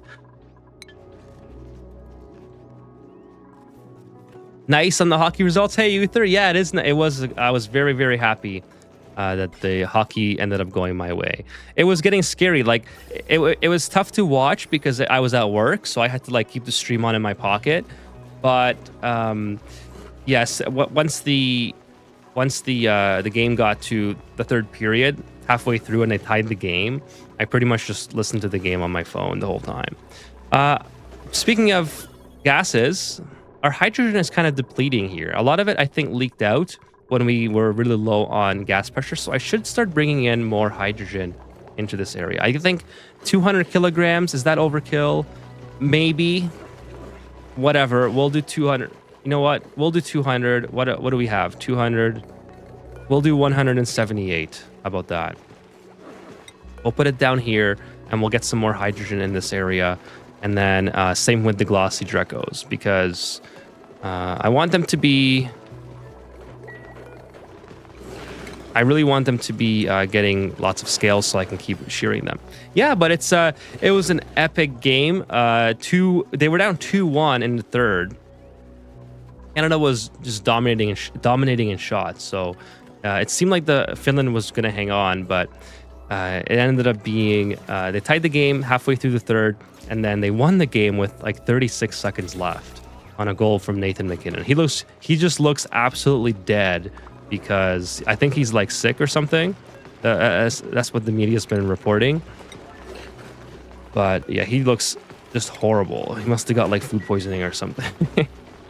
So I'm expecting some of this hydrogen to leak out, or maybe there's like a virus thing going on in Italy or something. I don't know. I forgot what I read, but as long as most of it stays in, I think it should be okay. It seems to be doing pretty good. Some of it ended up here, but that's okay. I don't really care about that. I could always just put a what's it called? Airflow tile there. By the way, how's the rocket doing? Are these guys like just totally sick yet? No, they're doing pretty good. We still have oxygen in here as well. We still have gear bomb, power banks, and plastic. So everything's going pretty good. I feel like I should have put that on infinite. We are coming back. Oh, we found more harvestable items in here, so that's pretty cool. We were able to get all that done in that while we were in space. So I think it's time we put a cargo on our. There's 50 data banks here too. Nice, 50 data banks, some salt, some brine, and a robotic arm and a modern art piece. So lots of stuff. Lots of stuff that we can harvest. Let's go ahead and put a... Well, I really need this research done. Let's see what we're trying to do with... Oh, and I want the beach share as well. Come on, game. Let's go. Let's save and give me my function back. So this is... Yeah, so I need... Okay, I'm not sure if that's the best use of data banks. We'll keep going on this now that we're getting the rocket back. We should have a fair number of data banks ready here. 75 and, well, 1. I wasn't using this one because I was on the telescope. But that'll hopefully get the research complete on the big petroleum engine so we can start reconfiguring this rocket. In fact, what I'll do is I'll take this off, and we'll reconfigure this rocket to be the big petroleum rocket. Oh, let's watch the meteors in action. This is pretty cool. I love this. So one thing that I think still ends up happening when these meteors get blasted off, by the looks of things, yeah, debris still falls. So, I mean, that makes sense, but I wasn't anticipating the need for any debris cleanup with the meteor blasters. It seems like that's not the case, and I have to probably put a sweepy dock here. I think the sweepy dock would be a really good way to just keep everything clean. Obviously, all this stuff I have to deal with at some point as well, but I'm going to be moving this guy down here. Hey, thanks for the subscription, Marco. Appreciate it. Welcome to the channel. Hello, hello. Glad that you're enjoying the playthrough or the content. Thank you so much for stopping by. Feel free to say hi in the chat. We'll do the red background as well for over here. And yeah, we'll probably... We have 10 units of blasters here, and we have 6 units. So what's causing our units not to be... Oh, obviously the blast shots are not queued up. And then maybe the blast shots should be also... There should be some functionality to limit how much I make, because I don't need to keep making these. Building melt. The rocket must have came back. What? Why is the building melted here? Oh, because something hot fell. Well, that's unfortunate. How did that even fall? Oh, okay, I see. Well, the rocket did come back, but not sure how the regolith fell. Oh, because this opened up. I got it. I got it. That is unfortunate, in fact. The ladder's melted completely. These guys, how are these guys doing? They're glum, but... Oh, we have a little poke shell in there, too. But I think they're still eating. As long as they're still eating and they're producing sand, that's really all I care about. I'm not too concerned if they're going to be producing. If they self-regulate their own... like, if they keep making enough eggs just to have at least one around, I'm probably will be satisfied with that. Okay, so let's wait until we have this research done and I can reconfigure one of the rockets. I have 10 kilograms of petroleum. Yeah, deconstruct the engine. And then I'll put the big... Then we can start harvesting resources too, which would be a lot of fun.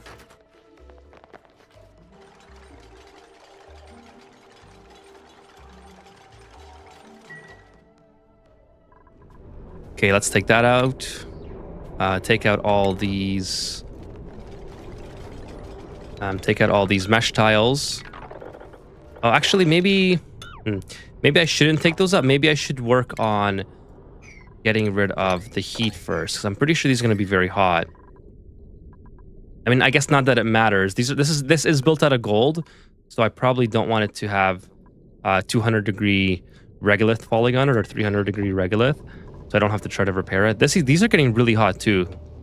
They're also built out of gold. They're going to start overheating soon. So I need to put in some active cooling for this probably. Or maybe some more cool oil. Let's do that. Let's take some cool petroleum. Actually, petroleum won't even work there, I don't think, because it'll... Let's see how it works. Experimentation time. Okay, get rid of the background buildings. And then start getting rid of the bunker doors as well. I think we can put this guy here. Like, how much space does this... Oh, we have to put one somewhere here. So that's just going to be a placeholder for now. This covers up to this tile. So I have one more over. It has to be here. I'll overlap it a little bit. So a placeholder. They might end up building it, but that's okay. I can deconstruct it. I really want it down here. I have to move all this stuff again.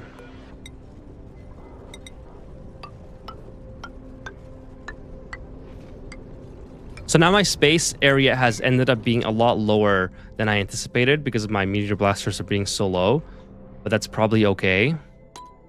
Oh, by the way, I wasn't even on fast speed this whole time. Oh my god, what am I doing? I thought I was on fast speed. Did I change that at some point? Oh, I did, just to look at the meteor blasters. Unpermitted food. So barbecue. So they're really off surf and turf now, aren't they? No, they have 60,000 kilograms.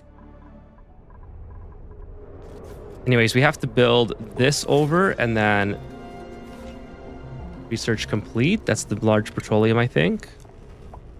Jet suits are done. And then the petroleum engine is also complete.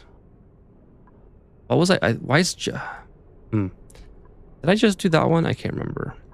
It might have been that one that I just did. Anyways, petroleum rocket engine module. Why can't I add that? Oh, space above rocket block. I guess I have to deconstruct everything. Well, I'm going to do a blueprint of this layout because I really like it. Super easy.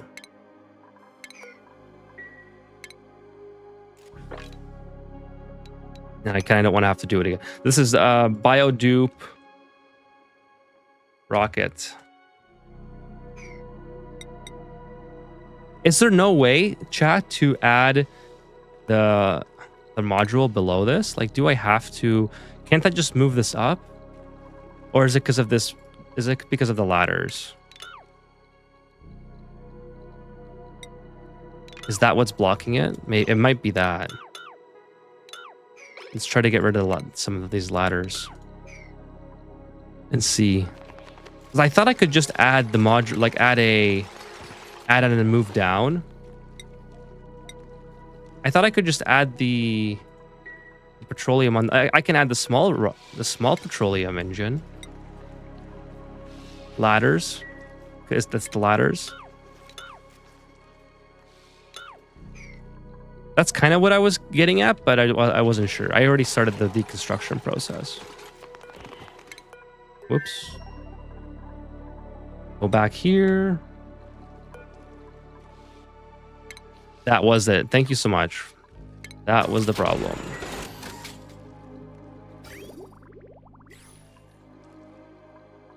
I think it's time for some gantries. Large petroleum. Yeah, it's a lot wider. It's absolutely massive. It needs a whole new platform.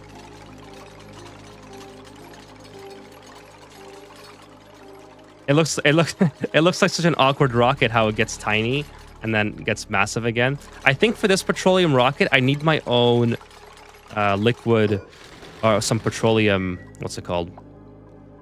Storage. Yeah, this doesn't have its own integrated like that one does. Which makes sense, obviously. So I needed liquid fuel tank.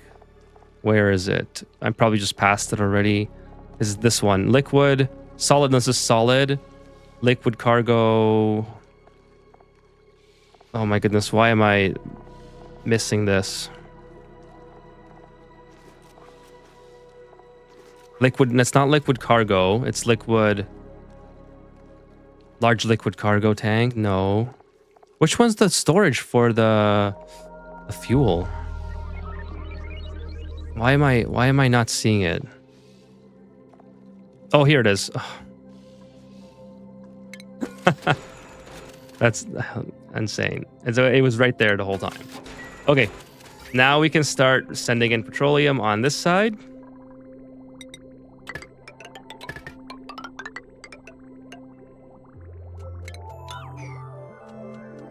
And then time for some big space missions. Some cargo hauling, maybe. See, we have clear view of space. This has to go all the way up now. So I'll have to build some more ladders. Again, probably end up building some gantries around here. For now, I think ladders are going to be okay because we have to build all this piping anyway.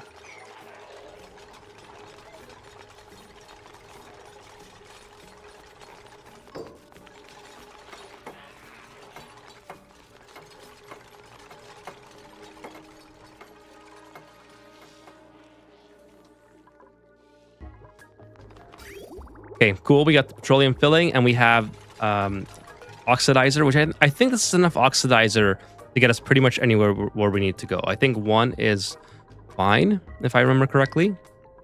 Okay, the solar panel and the battery I'm going to keep, but I'm going to add a cargo module so we can start harvesting some of the resources that we have nearby, particularly the artifacts. I want some more artifacts for the decor value.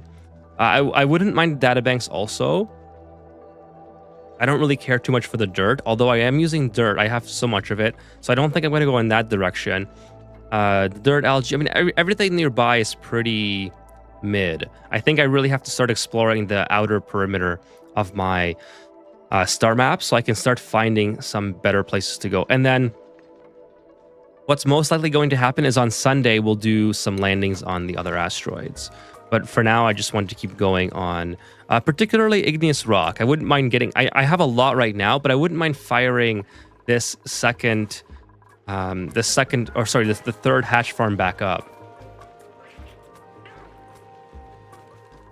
The third hatch farm would be pretty good right now. I mean, I have a lot of fluxes anyway, so I don't think I really need them all that bad, but it would be nice to have a little bit of extra barbecue production. I have a lot right now because we just had a flux massacre. Why not shovel farm? I mean, a shovel farm, I used to do shovel farms, but I mean, it's a good point. There's no real downside to a shovel farm. I just want to do something different at this point because I've done this. I used to mainly, before I started streaming, I used to always do shovel farms. So it's just kind of like, I'm kind of bored of them, but I don't want to like down on like crap on the shovels. They are super, like I have a video on them as well. Yeah, the only downside is having unlimited food. You're right. Now, ideally, I would rather have unlimited stuffed berry. So I need to get this production. This is the production that I kind of need increased. Not particularly the barbecue.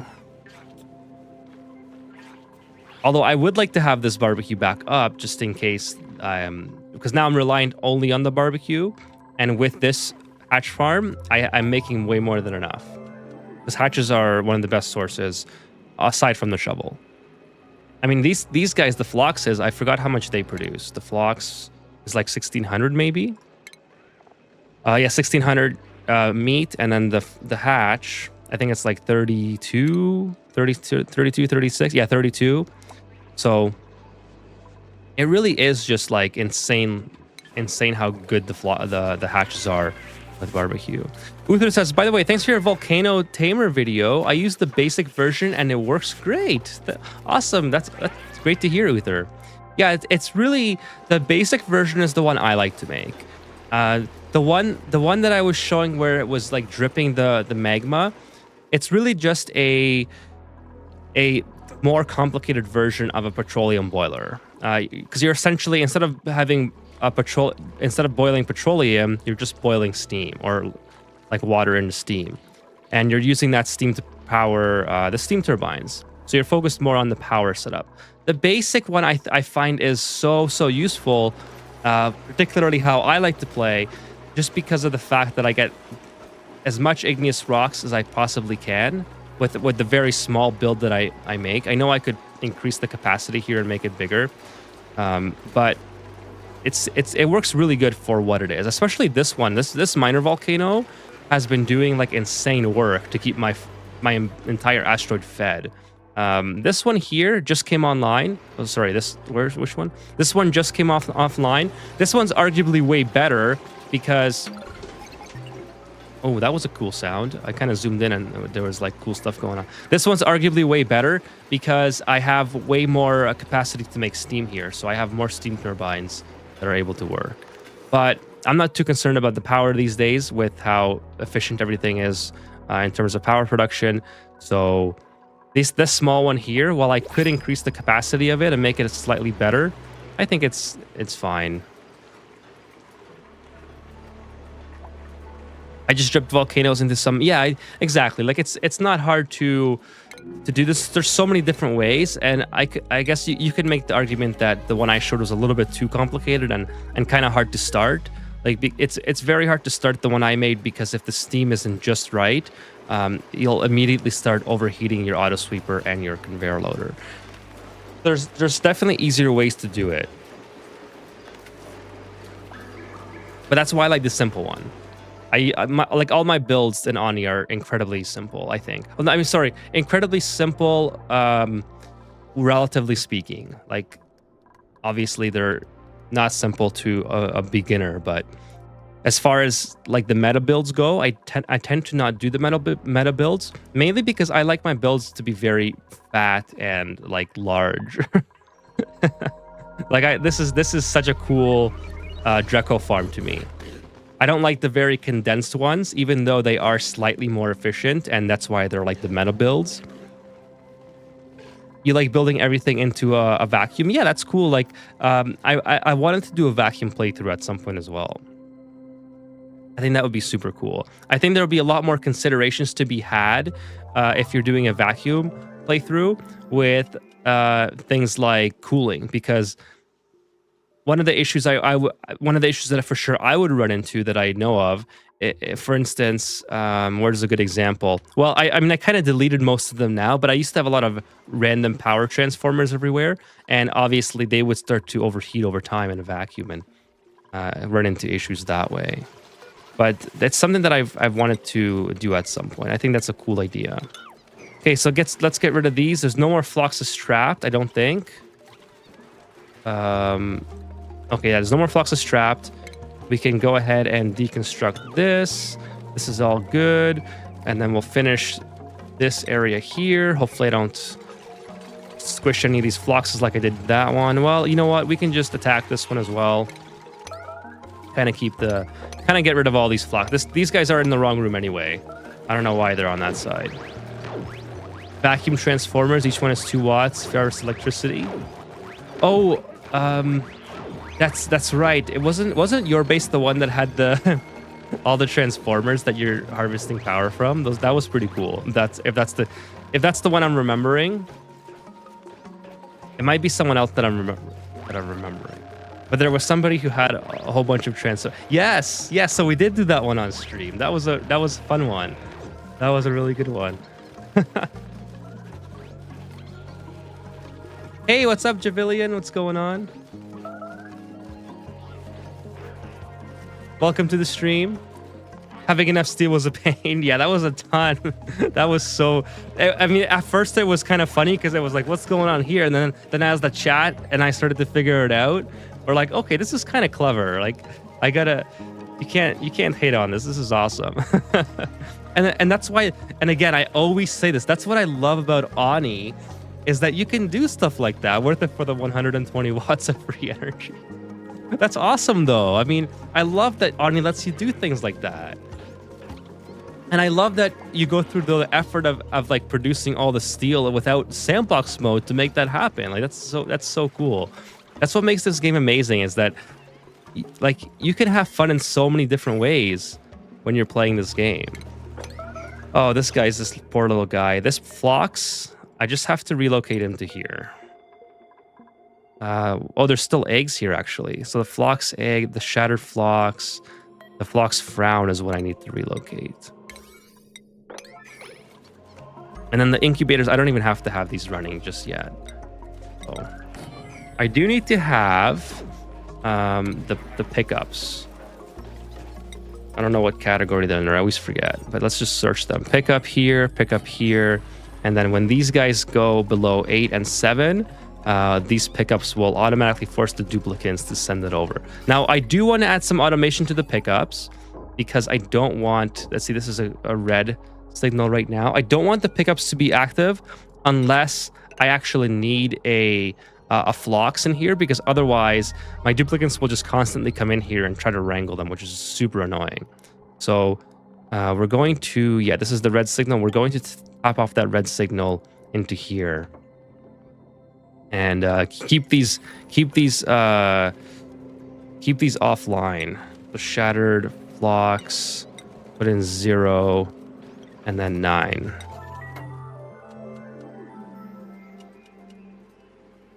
I won't lie. When I saw that, that the transformers just make heat without any input. That's, you know, like again. That's just such a funny build. I love it. It was so much fun to go over that and see what was going on. I have almost 150 kilograms of carbon dioxide, by the way. So I think I'm good to start deconstructing some of these without having any issues. I don't want the polluted water to start off-gassing. It'd be unfortunate if I had some polluted oxygen in here, which I kind of do, I suppose, but that's okay. It's not really affecting anything. But yeah, let's go ahead and make this look amazing. Okay, and then same thing here. This is going to be the flocks. Boom, boom, 0, and then there we go. This guy's still confined. I don't know why they didn't get dealt with during the attack. And then I suppose I can do a sweep here as well. I always feel bad for them when they get stuck, even if I shouldn't. It's just so sad. Like, it looks so miserable there. Actually, yeah, my duplicants, let's see if this is going to work. It's sending a green signal now. So this enables the pickup, and then the duplicants can come in here and do the wrangling. So it actually does start working the way I anticipated, which is pretty cool. So shattered flux egg in here, and then a regular flux egg in here. And of course I need auto sweep, or auto sweepers to do this. That would be ideal. Where can I put this? I really hate having confined areas like this, but the ranch replenish stations is one thing I'll make an exception for. This is annoying because I made this too small. I should move everything over here. I have plenty of room to move it over. It was poorly planned out on my end. So deconstruct that, and then I can put an auto sweeper in there. The auto sweepers can handle all this work. I'm not going to connect the incubators to power now. I don't need to. I will do that after. By the way, how's our... Okay, barbecue is still doing really good. Surf and turf is almost out. I'm surprised we still have any left. But now that we're at the point now where this is starting to get really, really full again. I kind of wish I had a critter sensor in here so I could see how many packus I have. But these guys are cramped again. Why are they cramped? That is so annoying. I have to come back in here and delete more of these, I guess.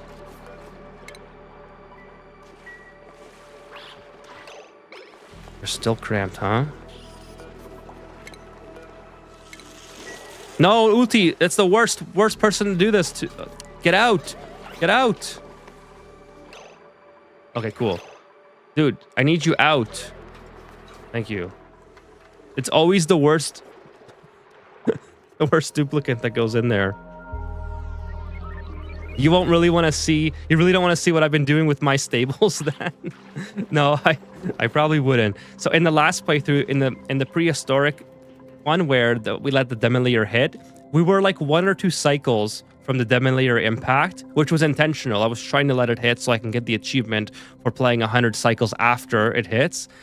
And I had a, you know, that little purple dinosaur. I had that little dinosaur stuck on the outside of my base after I had already closed off my base from the demolier impact. So I deconstructed the insulated tiles to get it and to save the dartle it's called. I deconstructed my insulated tiles to go outside of my base and to save it multiple times just so it wouldn't get impacted by the demolier. I save all the critters that I can when I play. Okay, that's not true in a sense. I do drown a lot of them, but I want to give them at least a comfortable life until they drown. So, all right, so cool. Unpermitted food. Yeah, I guess now it's time to allow the duplicants to eat barbecue again. That's been disabled for a long time. Hello? There we go. Cool. So now we're not getting optimal food, but that's okay. Let's do another space mission. We want to add the cargo. So we'll probably have to increase the size of this again, which is not that big of a deal. Actually, no, you know what? Instead of doing a cargo, yeah, we'll do a cargo run, whatever. Should I do cartographic? No, I should do, you know what I should do? I should do research. Where's the research module? There it is. I want to do research, and then we'll do a cargo as well. I don't have the drill cone yet for some reason. Oh, because I have this installed, so no problem.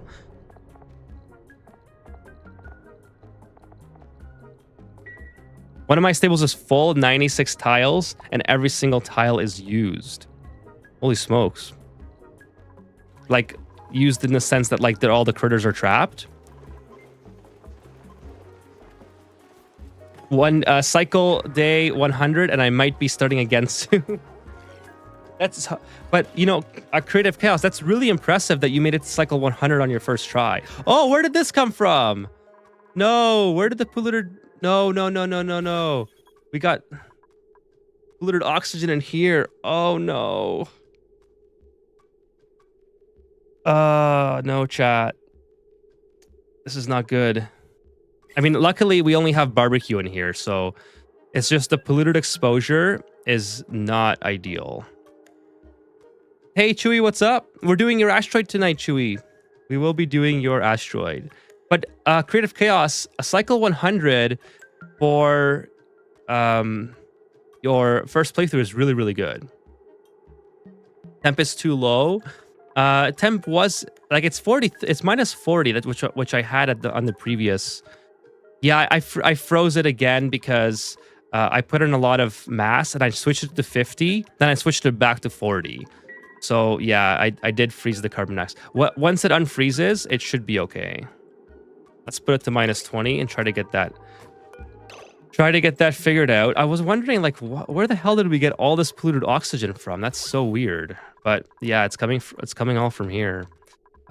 Hopefully, once this carbon dioxide unfreezes, it will be able to make its way back in here. I don't know if it will. We might have to rebuild it again. If that's the case, then so be it. Just another mission.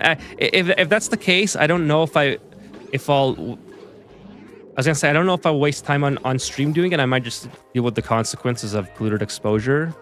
Maybe because we're almost over anyway. I don't want to spend the rest of the stream rebuilding this. You know? Minus 25. Yeah, I should have put it a lot lower. But let's just see what happens here. Polluted dirt. What I should really do is just have a polluted dirt box. Like, what's it called? Actually, let's do that. Remove the deodorizer.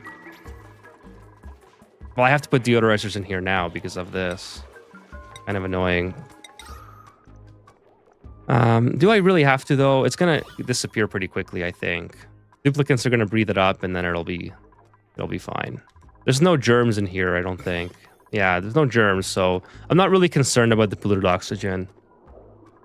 Hey, Roozle Doozle, what's going on? Welcome. Welcome. Yeah, rip. Oof. Yeah, hopefully it fixes itself. We'll see. It's gonna take a while because everything is really cold, but kind of annoying. You know what? We'll have to do this. Let's take the barbecue off here. Let's put the barbecue in here. Just to kind of save it. Was your Moria stream too laggy to watch? No, yesterday when I was on, it was not laggy. I did see some stutter here and there, but I thought that was the game. Today I did not see it. I thought it was fine. Like I said, a little bit of stutter, but I thought that was part of the game. Like sometimes games do that if they're old games or whatever, and I'm not familiar with the game, so I wasn't sure if that was part of it or not. So this should be picking up polluted. I guess it should be picking up everything, like slime. Let's just pick it up. That's the whole purpose of this conveyor loader. And then what else is here? That's it. Thanks for the feedback. You are very welcome. Yeah, I had a good time. Yeah, I had you on while I was writing a script for my next video, which should be out this weekend. Fingers crossed. Yeah, it was a fun time. I did not find it to be too laggy at all. see, I guess we can put this in here as well. Yeah, I'm not gonna worry too much about this stream because it's 20 minutes until the stream is over anyways, and then we start doing the viewer asteroids. So we'll just let everything sit in here for now. Rotten barbecue. Can I put that in here, or do I need a? Can I put the rod pile in? Yes, perfect. Because this is all going to the Pacus, by the way, or at least it should be. The rod pile should be going to the Pacus, or not the Pacus, the whatever these guys are, Sandy shells or pokey shells. Actually, what is this looking for? Polluted dirt, right? So the rod pile will not go here. Let's build something that makes the rod pile go here.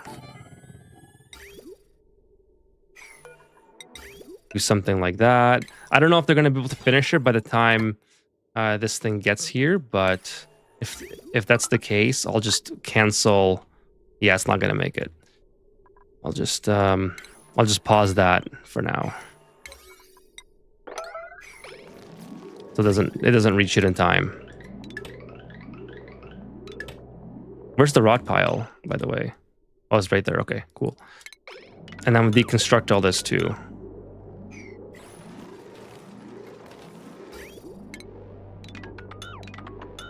Yeah, but in about 20 minutes or so, 15 minutes, we'll do the viewer asteroids.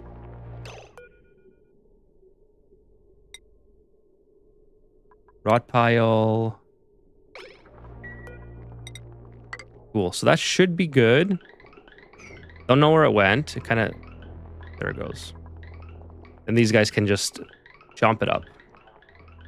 The slime. I think the slime's going to end up in here, which is maybe not the best thing in the world, but... I have dirt. Everything just kind of ends up in there if it doesn't... So much chlorine. What is the... What? I have no idea where the chlorine's coming from. It's probably something so silly, like it's probably a leak in here or something that I'm not seeing. I really wish I knew.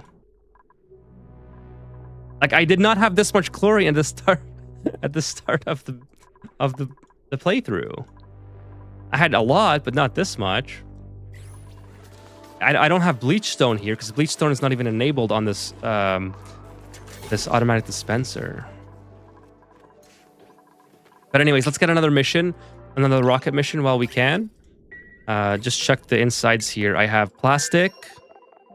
I have power banks, gear bombs. I have 10. Oh, I need rad pills too. Let's get some more of those. Let's get these guys built. And then gear bombs, I guess 10 is the max that they can have, or perhaps the duplicants have already used them. If they did, that's going to be kind of annoying. And then, of course, I need a... I want to have another... Oh, this is not even full. That's kind of annoying. I think you should really track down where all that chlorine is coming from. Okay, well, let's take an in-depth look here. It's obviously coming from somewhere here, right? Because this is... So it's 2,000 grams in this area. I don't know if that's because it's condensing in this area. 3,000 grams here. It can't be bleach stone because I have no bleach stone on my... no bleach stone on my asteroid being moved anywhere. What? Oh, sorry. Kubuman, I missed a message. What vent pipe is under the metal tile? Are you talking about this one here? This is just this was an old part of the build. So I should move this. Can I move this into here? That would be pretty cool if I could. There we go. So now maybe... Okay, Surf and Turf just ended up in here, which is not ideal also. Let's go ahead and take Surf and Turf off and put it in here for now. So maybe it was a mistake to get rid of the fridge for the time being, but that's okay. We'll have to just kind of work with what we got. And I'll let the game run off stream and just kind of let this heat up again and see if it fixes itself. Okay, let's go send the rocket. I need more gear bomb here. I don't know why I don't have a lot in that one, but I'll just put another thing for gear bomb, and then I'll put a thing for rad pills.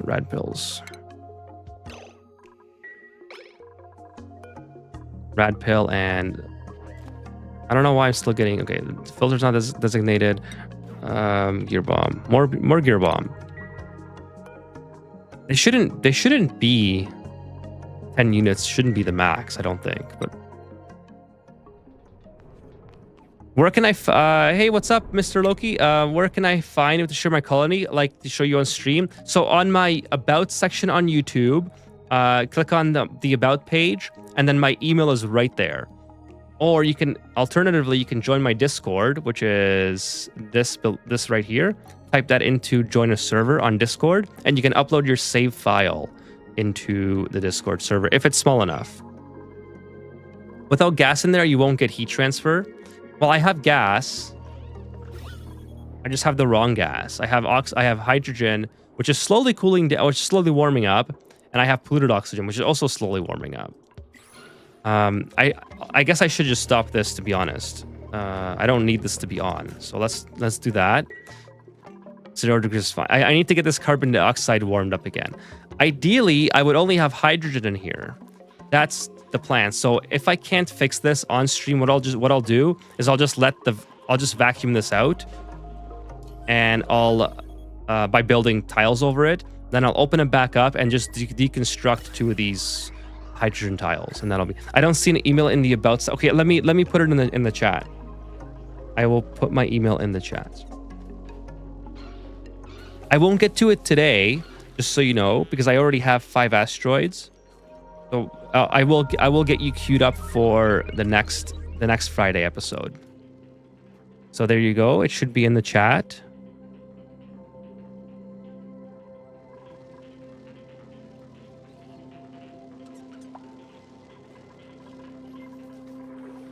And yeah, let's do one more rocket mission before the end of the stream. Okay, let's send this one to wherever. Come on, let's go, game. And by the way, how's the schedule looking for the pilots? Doesn't matter. I'll make sure that they don't go on break when I send this. So select crew, summon crew, set destination. This time I think let's go a little bit farther. Let's go in here. I kind of wish that you could travel into these spaces before researching them, because I have a hard time remembering. Oh, the cargo. I didn't do the cargo module yet, or the research module. Unreachable. All right. Why is that unreachable? I can't build it here because it won't go.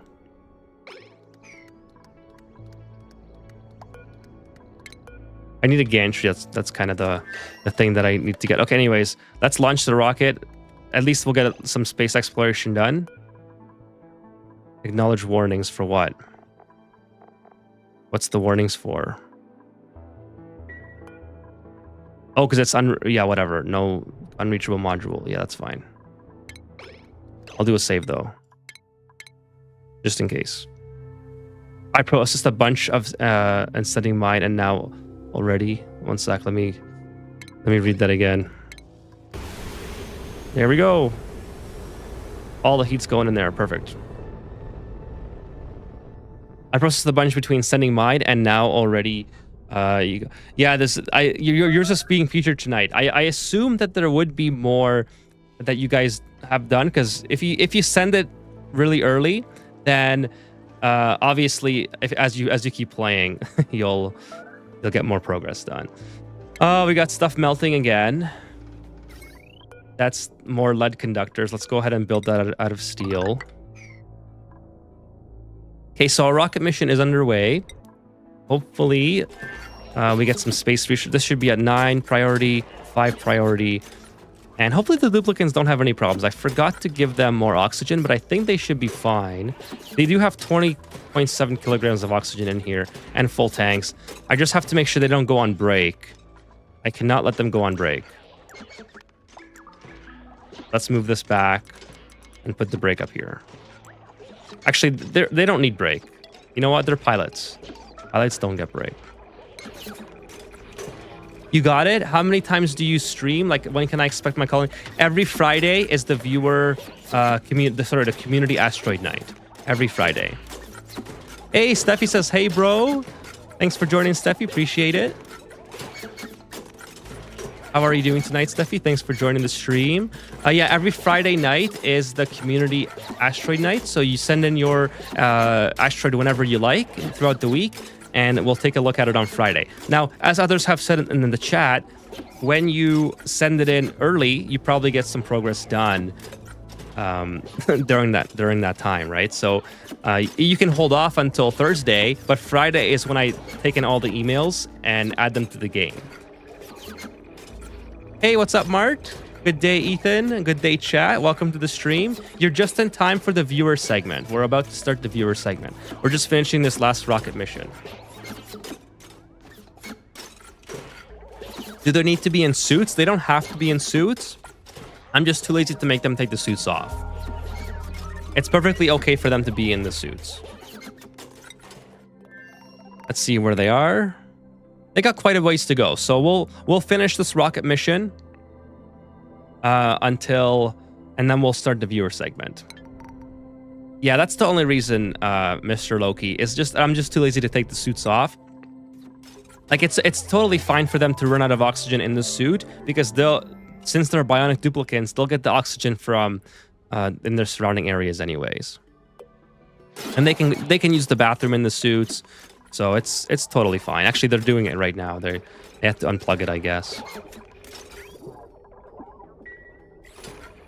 I have gear bomb, plastic. I have lots of power, and I have radiation pills this time instead of like last time, where these guys were getting sick from the radiation. This time they should be okay. Okay, so 10 duplicants idle. I feel like we should get them going with something. This is still really cold. Maybe I can introduce some heat in here. Let's put a temp shift plate. This might mess things up, but you know what? Since I have the time to do this, let's go ahead and do it. Where's the coal? Let's do some coal. Actually, it doesn't have to be coal. It can literally be anything, because let's do sandstone. Let's see what happens. At some point, I lose motivation for the game. Like, I have a mobile space station now, and I can't seem to find anything to do now. Okay, well, is your base like oh my goodness, I have a lot of off-gassing here. Why do I have so little oxygen in this area? Kind of weird. Not sure why. Oh, because all the gear bomb that I'm making. So I'm making all this polluted water, right? That's probably part of the reason. Maybe I should put polluted water on, like, always emptying. Oh no. Okay, so we have a little bit of food poisoning in this polluted water here in our water storage. Luckily, the water doesn't have any food poisoning in it. I just realized now that I suppose I should have had alerts on this. I just realized now that this is my water processing facility, and my liquid reservoir, which is supposed to take all the polluted water, the germy water in it, is full. That means that all the polluted water has been passing through this entire time into this infinite storage chamber. Now, luckily, by the looks of it, I didn't put in a lot, and the polluted water, the germs will eventually, they won't propagate to the water because the water kills the germs, but they'll probably end up staying in the polluted water indefinitely. I don't think, unless I do something about them. Yeah, they're growing right now, which is kind of unfortunate that I messed that up. I could put some radiation in here, some radiation lamps, and I think that would probably fix it. So I might have to do that just for my own sake, just to get that under control. But let's go ahead and rebuild this. Sorry, let me get back to the chat here. I just realized that, well, like, what a colossal mistake this could have been, but luckily it was not. Yeah, this water has absolutely no surface germs. I think that's what I'm going to do, is just put some rad lamps here and get rid of that little bit of polluted water. So seems like... No, I don't want to take that. I don't want to take that. It's still not... The solid carbon dioxide is still minus. I don't know. That's fine. Lots of things going on right now. Sorry, let me go back here. At some point, I lose motivation. That's when you start either doing the planetoid starts or unnecessary but cool builds. Fully sustainable, yes. I can sit for 1,000 cycles just to let them eat barbecue.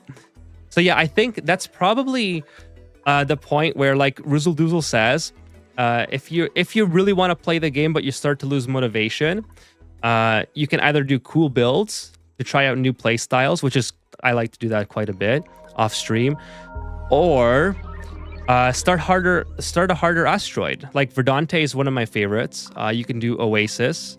There's a whole bunch of other ones that kind of give you a challenge at the start. I mean, you kind of end up in the same area by mid-game anyways, because as soon as you get, like, for example, Verdante, you need to use the Oxyferns. As soon as you get Oxyferns and oxygen stable and you find a source of water, you make your first Hydra and then you're pretty much good, right? I don't like leaving dupes on other planets. Neither do I. I don't like doing that either. I find that to be too chaotic. But I want to do it on this episode, or sorry, on this playthrough, because it's something new that I don't usually do. So I want to experiment with it. Without a gas, the debris can't exchange. Okay, right. Let's see here. So I do have gas in here. I have polluted oxygen. Now it's a very small amount. Do you think that's causing a problem? So what I could just do, like I said before, I could just go ahead and deconstruct one of these radiant pipes, which was kind of my intention anyway. I really don't like having the carbon dioxide in here. Let's see what we got now. We have more hydrogen now. Maybe what I can do... Well, let's get rid of this carbon dioxide. I don't like having two different types of gas in here. Put the carbon dioxide out here. Let's rebuild the pipe. Kind of like that. Can they reach this? Yeah, they should be able to reach it, no problem. I don't need to do that.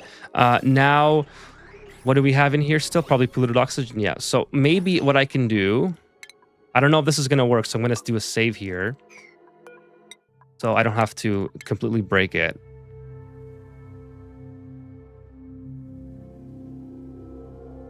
I see you guys giving suggestions. I'm going to try this and see if I mess it up.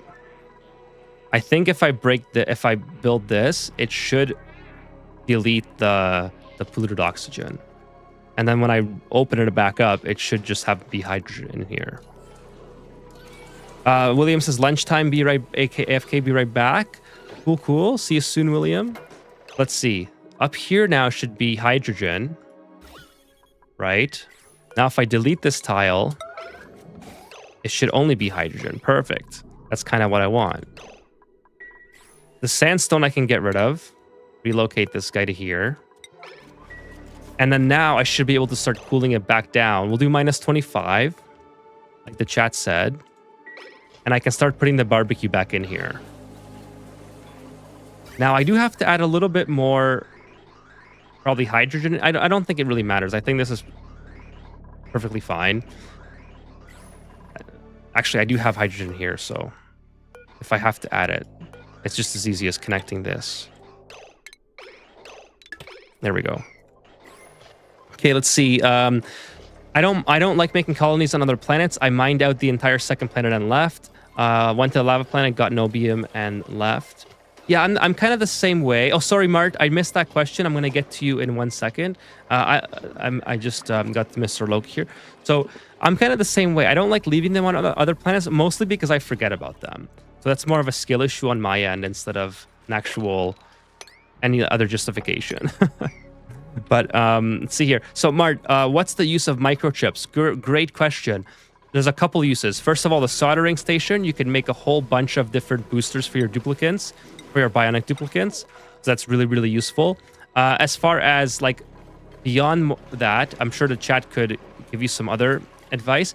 But what I just learned during this playthrough is the microchips can be used for steam turbines or for other equipment if they're inside of a power station, a power plant. So you can tune generators inside of a power plant, if you have a what's it called, transformer in here, and then the generators output more power. So these steam turbines, instead of putting out 800 watts or whatever the default is, I forgot, they're putting out 1275. And likewise, my petroleum, this used to be a room actually. I don't know, because I opened this up, it kind of got deleted. But if I rebuild this room like it was intended to be, like so, these will output 3000 watts. Come on, let's go, game. Today. So anyways, so you'll see that these go from 2000 to 3000 once they, just because of this transformer. So they have to re-microchip it.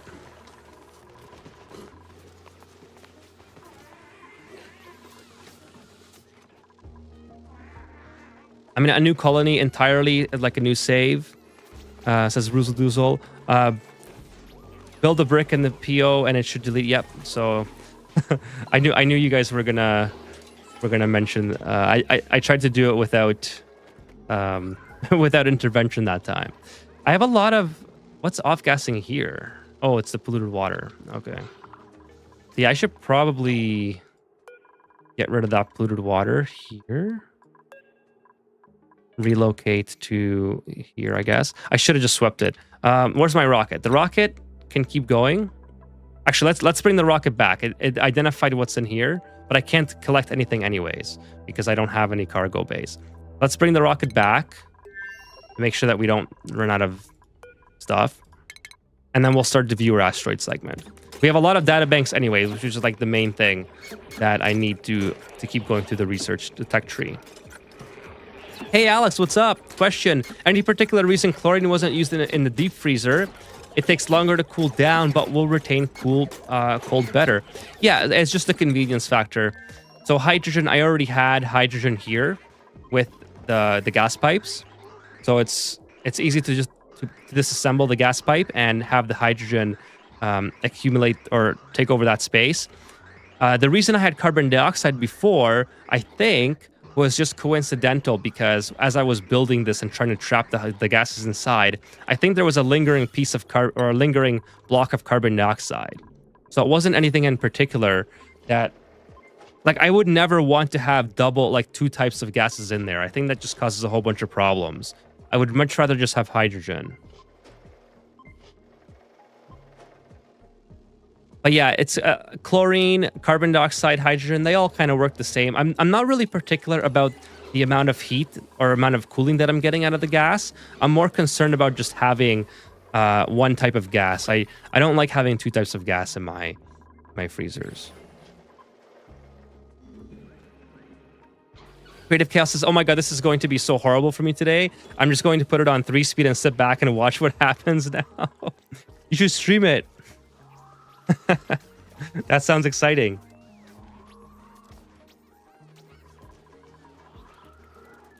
Okay, slime. Slime has to, you know what? I should just put this thing outside the base because this is so annoying. I hate having all that oxygen, that polluted oxygen. Yeah, let's just put it here and take off gear bomb. Yeah, I don't want to do gear bomb here anymore. What's under here, by the way? But you know what? Creative Chaos, that's what happens to, like, chat. Is getting to cycle 100 on your first time not impressive? I mean, let's give it up for Creative Chaos. I think that's a huge accomplishment to do that. Like, my first time, down to 5 dupes. My first time playing, I got to, like, cycle 40. So, I think you're doing great.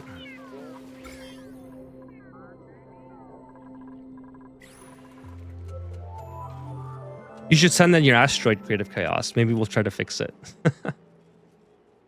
Oh, this is going to be interesting to get the polluted, the poisoning out of there. Kind of annoyed at myself for letting that happen, but it's my fault for not having an automated notifier on that. I don't know how to share a file.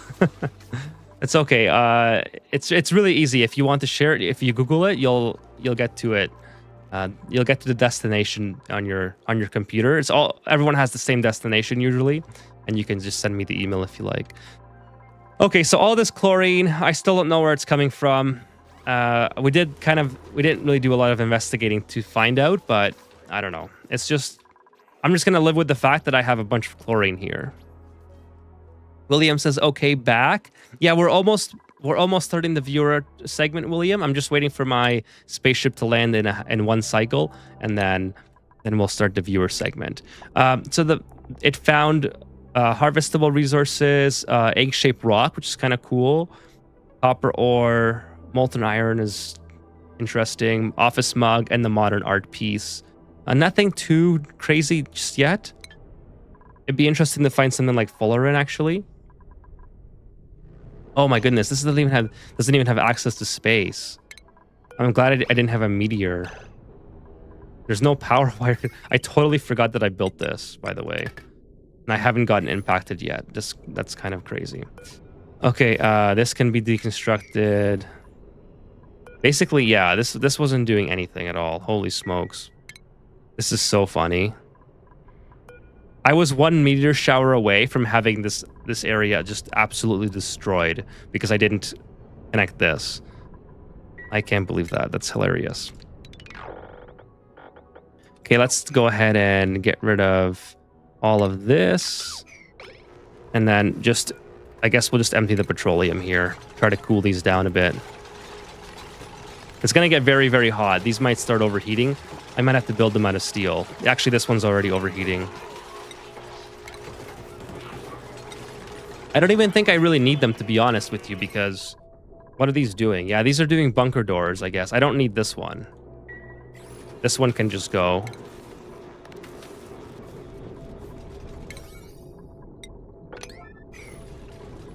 And then, of course, I can connect this to automation.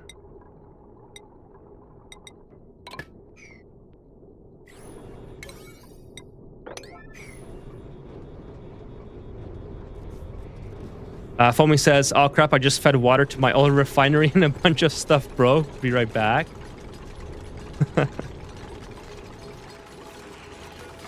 Okay, this should be on I'm pretty sure I clicked... Oh, okay, order rebuild. There we go. I have to sweep all the stuff... Oops, I missed that. I have to sweep all the debris up for Ani to keep it running. Then I have to restart every 10 cycles. Yeah, it's crazy just how much debris makes the game lag.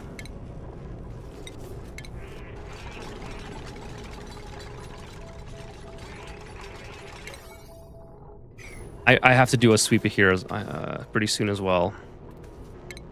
But most important right now is to get these disassembled so I can have my... Oh, they can't get over. That's not good.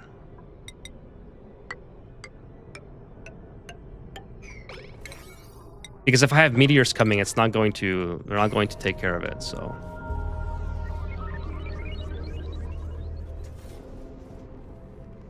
Joseph says, you don't need you don't need a transformer to activate the power plant. Just 2 heavy generators will do. You can place a normal power control station and it can manage... Oh, okay, cool. For some reason, I was under the impression... but see, these turns into 3,000 watts now. That was kind of the point that I was trying to make anyway, that once you have the power plant, you can use the microchips to tinker and create more power from your generators. So that was... sorry, I kind of got sidetracked so many times, but Mart, did I answer your question if you're still here? I apologize for being so back and forth with that. Okay, cool. We got our duplicants back. Let's take the copper. I think it's time that we do the viewer segment. Okay, next, let me just kind of go over the next gameplay. If you guys don't want to stick around for that, that's fine. So I'll do that now. Sunday at 8 p.m. Eastern, I'll be back to continue this run. I have a lot of stuff to fix, a lot of stuff to do. Mostly getting the germs out of my polluted water here, which is kind of unfortunate that it happened. I'll just put a radiation lamp in it. And then we'll continue since we have the big petroleum engine now, we can do some more serious space missions. So we'll start to settle some more asteroids. Sorry, we'll start to settle our first asteroids on Sunday as well. So that's kind of what I'm aiming for. That'll be Sunday stream, about 2 hours long, 2 or 3 hours long, at 8 p.m. Eastern. What else do I have to say about that? I think that's it. So now we're headed into viewer segments. So I'm going to take a quick break, just like a 2-minute washroom run, and I'll be back. Maybe I'll let the game run. That'll be kind of interesting. Just catch up with the chat here really quick. I have 5 asteroids to do tonight. I will go over them very, very shortly. Ruzzle Doozle says, if you only have 1 generator, then like sticking a battery in a tight room. Oh, okay, so I got you. So that's why it works if it's, like, for instance, here. Take a look. That's why this makes it work, because I'm not using a second steam turbine. I'm using a transformer. I got you. Okay. Deep freeze conditions will trigger if the gas is cooled to -18. Yeah, it's almost there. It's -15 right now. Still working on cooling it down. Actually, I should, since I'm using hydrogen now and not carbon dioxide, I can cool this a lot lower. Let's go back to 40, because as long as I'm not freezing the petroleum, I'll be okay. The petroleum freezes at 57. So if I'm at 40, the gas can't get cool enough to freeze it. So there we go. I think that'll be fine now. It's not like the carbon dioxide that's going to freeze and break my build. Okay, so I'm going to let the game run. My duplicants aren't really busy anyways, but maybe I'll give them a digger and see if they cannot get stuck. Just a small one. Small one over here. We'll see what happens. And then I'm just going to run to the washroom real quick, about 2 minutes, and then we'll start the viewer segment of the stream.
Cool. I'm happy to see that no duplicants got stuck during that endeavor. Okay, so let me pull up my notepad here. I have the list in order. Fastest 2 minutes ever witnessed. Hey, what's up, Pinosis?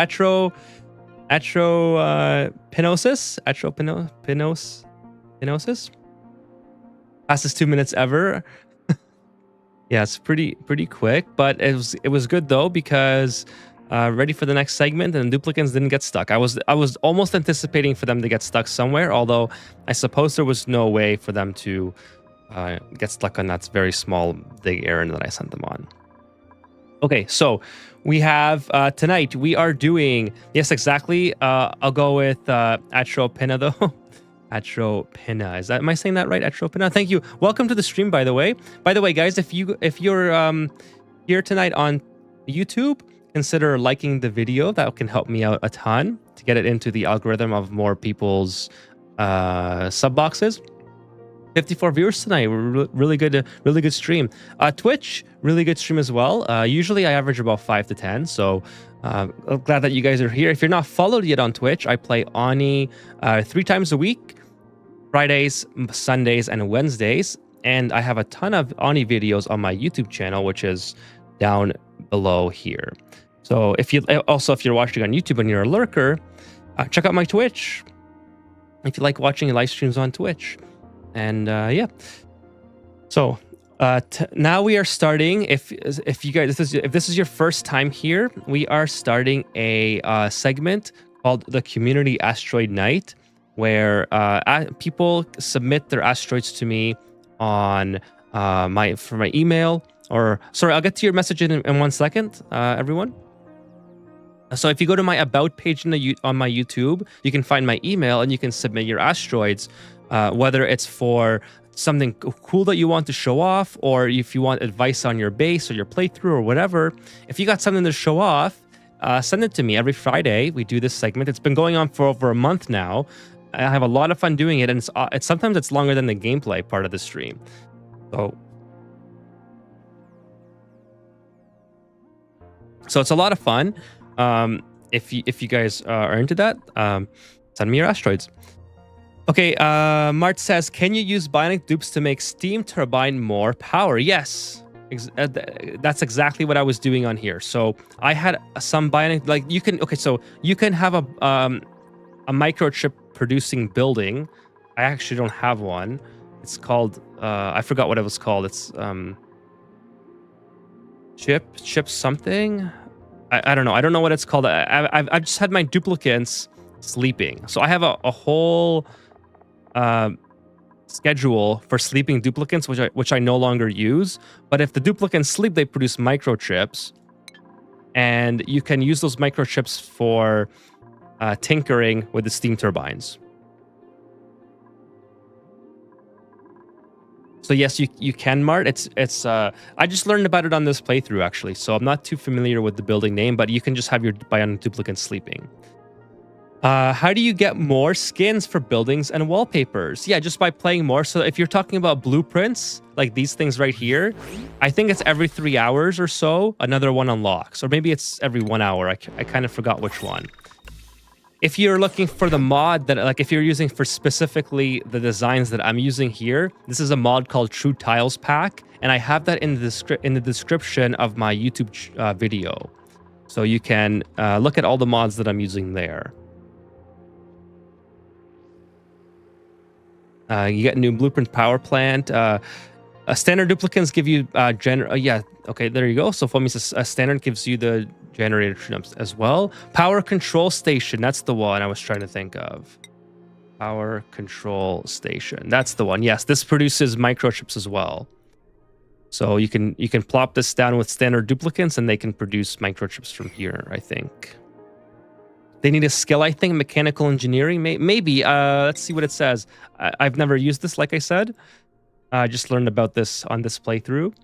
So it says the duplicates must possess the tune-up trait. So there you go, electrical engineering. It is interesting that you're using sleeping for microchips. I never thought of it. So actually, there's a funny story behind that. It's not interesting in the sense that I was trying to use that as an intentional way of producing microchips. The reason I was doing that is because when I was taking a lot of bionic duplicates early on in the playthrough, I didn't have a lot for them to do because I'm a very slow player. So I took on more bionic duplicates than I had like work for them. So I just had them sleeping the whole time. Like you can see, I have 9 duplicates idle right now. I'm just kind of slow how I play. True Tiles is the best mod. Hey, Flying Rado, nice to see you. Yes, it is the best mod. I love True Tiles. It is so cool. I don't have the DLC, says Mr. Loki, only spaced out. I am using sleepings for the maximum aptitude though. Yeah, so for these guys, is that what these guys this thing does? I still have yet to use this on this playthrough. I keep meaning to get that going. Anyways, so I'm gonna get into the next segment now. So let's go ahead and change the text on the screen, just so anyone who's joining knows. Community asteroid. Yeah, I guess it's already pretty self-explanatory. I'll just leave it. So 5 asteroids tonight. Roozle Doozle, William, Solomon, Chewy, and Kubimon. I forgot if that's a mon or a man. Kubiman, there it is.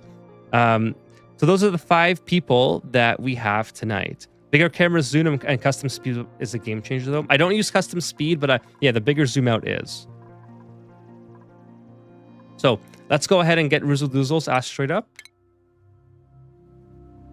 Roozle Doozle's asteroid is the Afterworks. So yes, you were right, Roozle Doozle, that your other asteroid didn't seem to load correctly. So I am using your Aftonworks asteroid. So you said on here that this is my bionic only run on the Oceanus planetoid start. Notable world traits were frozen, core, and geoactive. I tend to use many exploits just short of actual material duplication or temperature duplication, so those are utilized here. I have 2 attached files. The Roozle Doozle one, yeah. So Aftonworks is the one I attached just in case. I couldn't get the other one to load for some reason. Not sure why. It wouldn't even show up in my migration of the files. Many of the designs of the tamers, ranches, and whatnot are directly inspired or copied from Erisra Gaming and CG Fungus, the goats. Love those guys. And then a couple of other sources. The design, oh my goodness, I'm having trouble speaking today. The design of the cold brick is in fact inspired by your example in your video on metal refinery setups. Let's go take a look. So this is pretty cool. So this is the one I was able to get to load. This is Roozle Doozle's asteroid. So let me just catch up here. Yeah, it's weird. Oh well, yeah, I'm not sure why. It just wouldn't even migrate. Like I assumed if it would migrate and if I had to install mods or whatever, I could do that. But Mr. Loki asks, what platform is better to stream on as a new YouTuber, as a new streamer, YouTube or Steam? I assume you mean Twitch, YouTube or Twitch. So Twitch, it's pretty hard to grow on Twitch because there's like it's very diluted. I think the well, even on the Oni section of Twitch is pretty there's not a lot of people on there. The people who do have a following are kind of established Twitch what's it called? Oh my goodness, my brain is like not firing today. It's the people who do get a lot of viewers on Twitch already have an established community. So for me, it's reversed. For me on YouTube, I have an established community, and Twitch, I'm still kind of struggling to grow. So Twitch usually averages between like 5 to 10 viewers for me, but I have usually 50 or more on YouTube. And that's because I think that's because of my YouTube videos. I have a large community that comes from the viewership of my videos, which I'm very thankful for. So, but Twitch is kind of like hovering around the 5 to 10 mark for the longest time, which is okay. Like, I mean, I'm still grateful for the support, and I have I'm very thankful for the support that I do get. I have gifted subs on Twitch and Prime subs on Twitch, which is really nice of the community that does watch. Like, I know Phil, who was here tonight, is a Prime supporter, and so is Richard, who gifted a Prime last stream. And if I just look back here, Exodus laughing. So for the amount of viewers that I get on Twitch, people are very generous and are very supportive of the content. So I'm very thankful of that. So for Twitch, it is a little bit easier to grow in the sense that Prime subs are free for a lot of people because a lot of people have Amazon Prime. So you can just give your Prime sub away to your favorite streamers. But if you're looking to grow on YouTube, ad revenue is more substantial than Twitch, because if you're making videos, you can run ads on those, which is it's pretty decent for the amount of work that I put into YouTube. I'm very grateful for the revenue that I do make on there. It's not a lot, like it's not enough to quit my day job for sure, but I'm very, very appreciative of all the support. Like, it all adds up, right? In terms of, like, again, I've already explained the viewership. It's probably easier on Twitch if you can capture an audience, but it's really hard to get people to view if you don't already have a following somewhere else, like I do on YouTube. So I would say just dual stream and see what happens, right? Okay, so Ruzel Doozle, sorry, Ruzel Doozle, this is your asteroid here.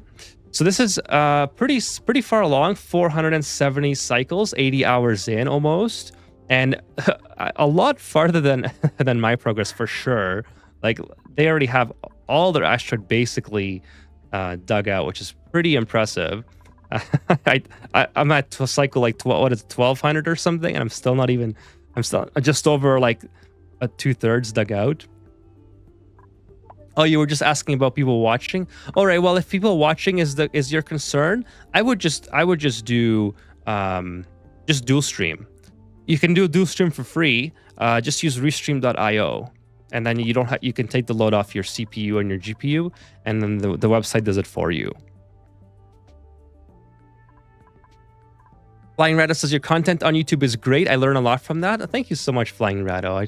I try my best to keep the content really good. I've been really working on improving a lot in the past couple months.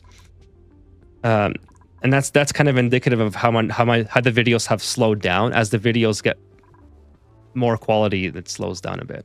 So Ruzel Doozle, as I take a look at your asteroid here, is there anything in particular you want to show off? Like, one thing that I will say about Ruzel Doozle's asteroid, please feel free to type in the chat, Ruzel Doozle, is I really like, and I've seen this before, but I kind of forgot this exists, where they have tiny little liquid locks to make it so that this is a full-size stable, but they're able to keep all of their puffs and all of their critters in a very small space, so that they don't leave, and that they're very easy to groom.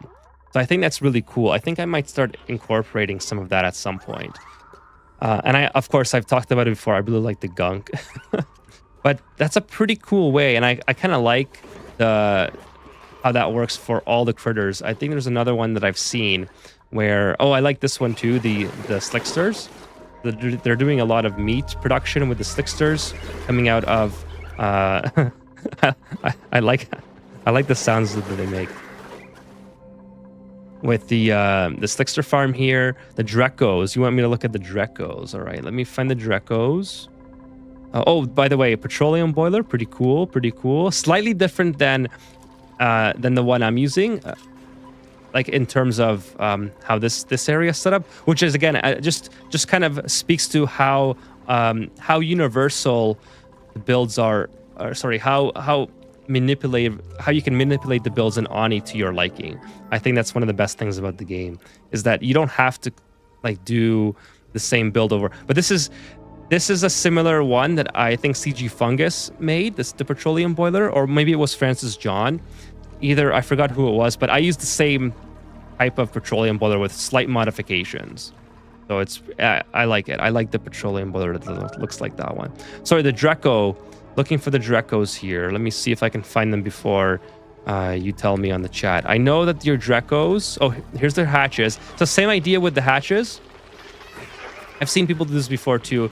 Obviously, you don't need the liquid here because the hatches can't fly.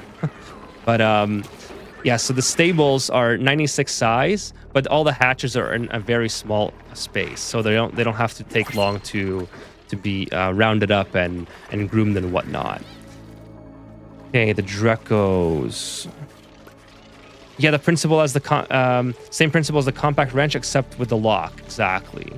This is what I'll do too for my slicksters and puffs, says William. Here's the Drekos. All right, so the Drekos, same thing. Again, same concept. I like that. So you got the shearing station, you got the hydrogen, feeding the millwood. Is that the... Oh, you got the incubations. Let's go ahead and check out the automation for this. This is a similar... I just realized now that this is the same automation that another viewer has submitted for their Dreco farm, or sorry, the Vol farm or whatever. And I was trying to understand what exactly is. So can you explain this, Rizzle Doozle? This is something that I've never built before. So can you can you tell me what this is? What's the benefit of this sort of setup? You use it too. Foamy says I use it too. Hey, Hangry Pixels, nice to see you. Welcome to the stream. Hello, hello.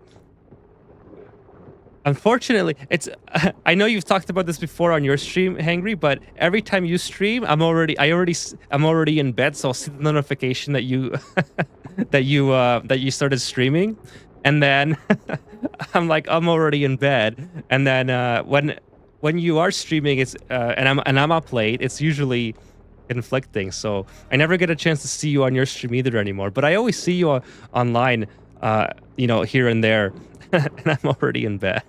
But thanks for coming by and saying hello. I'm actually awake to catch your stream. So schedules just don't seem to line up. Guys, check out Hangry Pixels if you're on Twitch. What are you playing these days, Hangry Pixels? Give yourself a plug in the chat. So like I said, I haven't been to a stream in a hot minute here, but feel free to give yourself a plug on Twitch there. Let me just go back into the chat a little bit. The classic buffer for incubators. This is the classic buffer. Okay. So I'm not too sure about how the classic buffer is supposed to work. I can explain. So it makes it so it'll still be on, and once the duplicant stands to hug it, it sends a signal to turn it off for the rest of the day. Okay, I see. So they stand here to hug it, and then it sends a signal on the wait plate via the buffer gates, and then keeps it off. Oh, all right. So it saves power, right? That's what's going on. Yeah, William, this is the same as yours. That's what I was referring to, which is why I didn't. I was gonna ask you about it on stream, but it just so happens that Rizzle Doozle had the exact same one. So I just happened to ask Rizzle first since we're already doing this. But yeah, I was trying to figure it out. And funny enough, William, you had the Packoos flopping around on yours. So I was, in my head, I was like, how did the Packoos work with these incubators? Like, surely those Packoos are, because this is William's asteroid, surely the Packoos are there for a reason. And it's like some sort of randomness generator of them landing on the wait plate, you know? Hank says, I know I tried to stream. I tried to stream earlier, but it seems something always comes up. Yeah, I feel that, Hangry. Adult life is is like that. Basically, Foamy says, basically the idea is they enable incubators one cycle after the last time they were lullabied. God, oh, that's so cool. I love that. Yeah, because I've seen all these the buffer gates, and I was like, how could this possibly work? But I guess it makes sense because the buffers, yeah, if you put them at 20 seconds each, or sorry, 200 seconds each, just adds up over time, right? Because you can't put it to any more than that. That's also CG Fungus copy and paste, works well. Yeah, those are the goats. Like I wish. I mean, sorry, I was gonna say, if those guys didn't make the videos that they did to get people like, I'm sure a lot of us started from watching Francis John and CG Fungus. Like, I don't think a lot of Oni players would be here right now. Or like the OGs of the community. You have a series of buffer gates that fire for a total of 600 seconds, a filter gate that makes sure the dupes stood on the plate for long enough. Problem with the timer is that the dupes can miss the window, but that way they never miss it.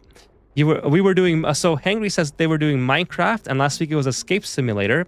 Might be streaming Oni next week. Well, there you go. If you guys want to see some Oni on Twitch from Hangry Pixels. Ah, the ads, Taco Bell.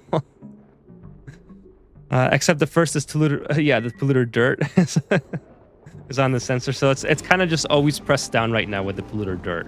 I suppose maybe that's one downfall.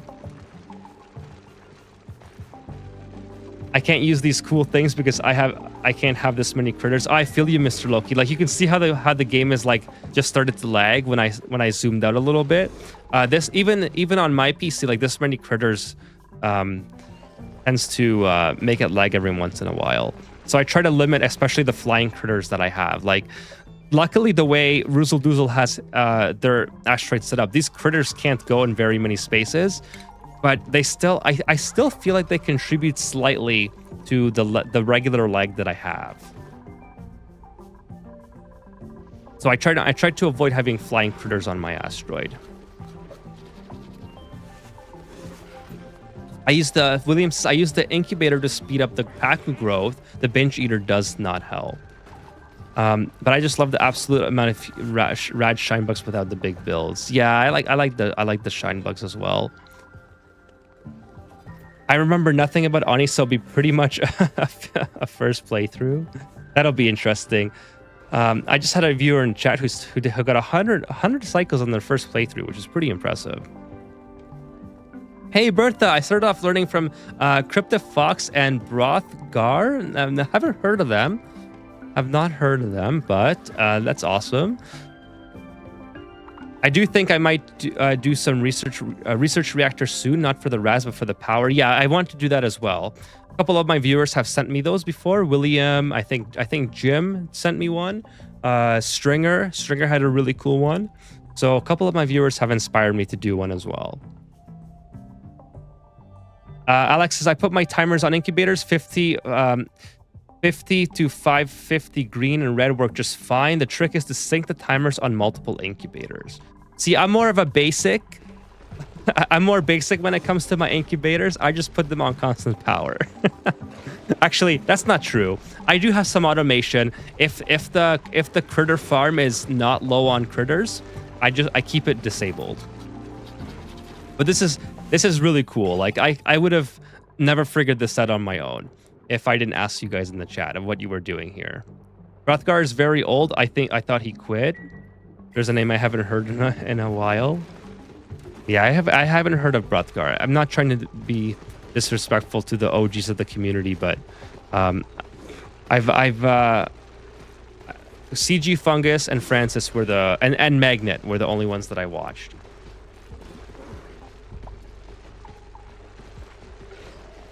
Constant power, oof. Yeah, constant power. It's fine though.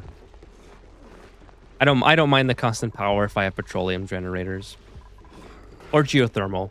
If I was on like coal or natural gas or hydrogen, yeah, I would be a little bit more cautious. Mr. Locus says, I don't have volcano, but Earth magma should be enough for 1,000 cycles. Everyone finds their own way in the community diversity. That exactly, Roozle Doozle, exactly. That's what I always preach. If you get nothing else from my channel, like even if you're like a veteran at the game or you're like super deep in, like even if you know everything about the game, I hope that the one thing that you do get from my channel is I always preach that the more content creators that share their ways of playing, the better, because there's always new people coming into the game, and it's how unfortunate would it be if all the new people did the exact same build? Like there would be no point to the game then. You might as well just have everything on Blueprint and share the blueprint with the community, and everyone plays the exact same. So I love the fact that this game allows you to play in so many different ways, and I love that there's so many different content creators that have their own way of playing, so they show it off. Like for me, I'm very basic. I like the basic, stable builds and very big builds.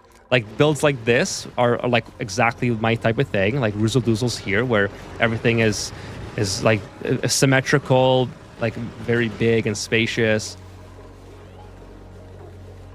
and things like that. So that's kind of my way of playing. But some people like I think, can't remember the YouTuber's name or which one in particular, but some people like very condensed builds, even more condensed than this. And it's to me that's overwhelming. If I can't see what's going on at a glance, I'm overwhelmed already. So not to say that I don't like watching you guys submit those. I find those interesting. But as far as troubleshooting goes, I have a lot harder of time troubleshooting when it comes to situations like that.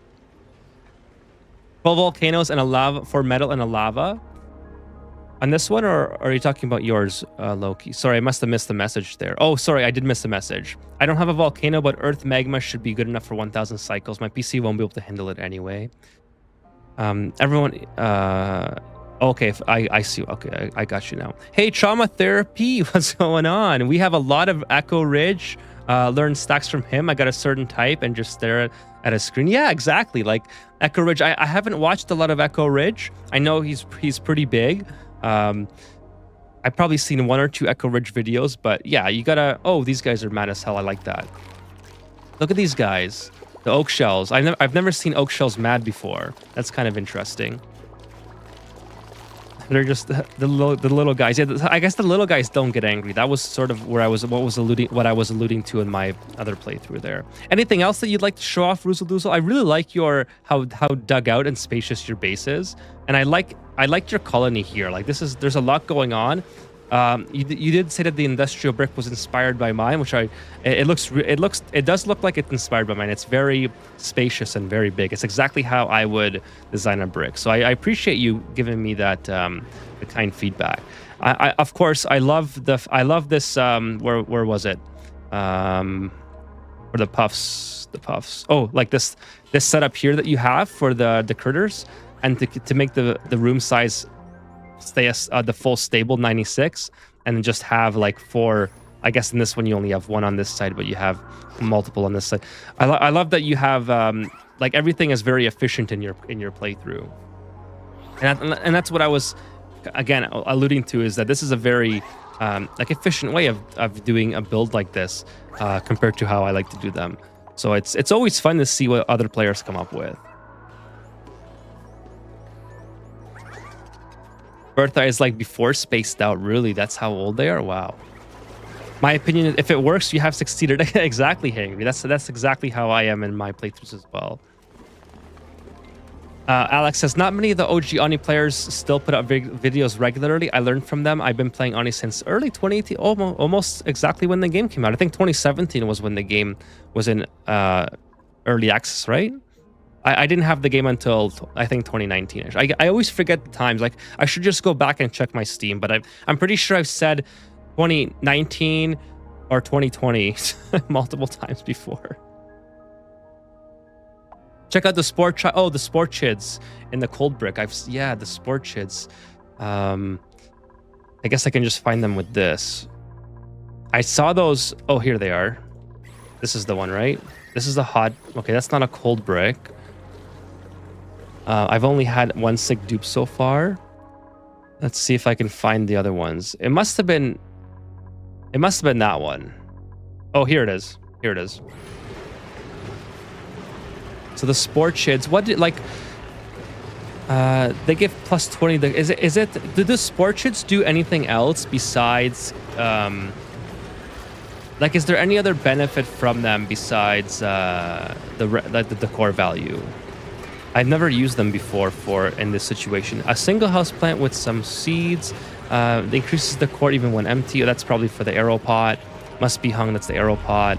And then this is eerie, alluring appearance. The fact that they host particularly the nasty strain of brain fungus. I really like the sporches, but I'm scared to plant them. I did say that I want to do a zombie outbreak in my base. I think that would be a kind of a cool thing. Meteor defense system. Let's check that out. Oh, right. I remember looking at this off stream. I liked all your solar panels.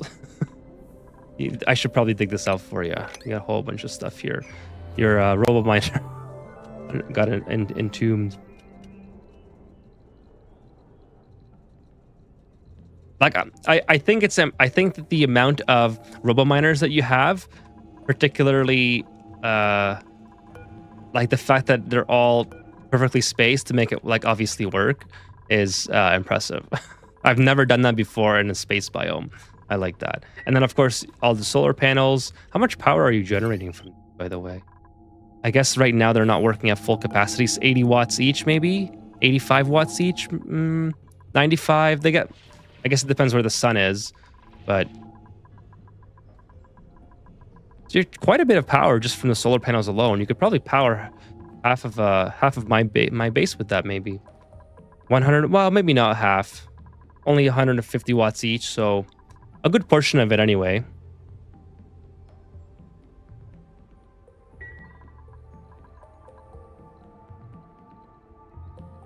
Trauma says, I get lost. It's Kelly, by the way. Always looking for new ideas for these frozen moments. Well, welcome to the stream, Kelly. Appreciate you being here. Alex says that Pokeshell farm needs a critter drop-off instead of an evolution chamber. Check out the nightmare. You can check it out, the nightmare that is F6. Okay.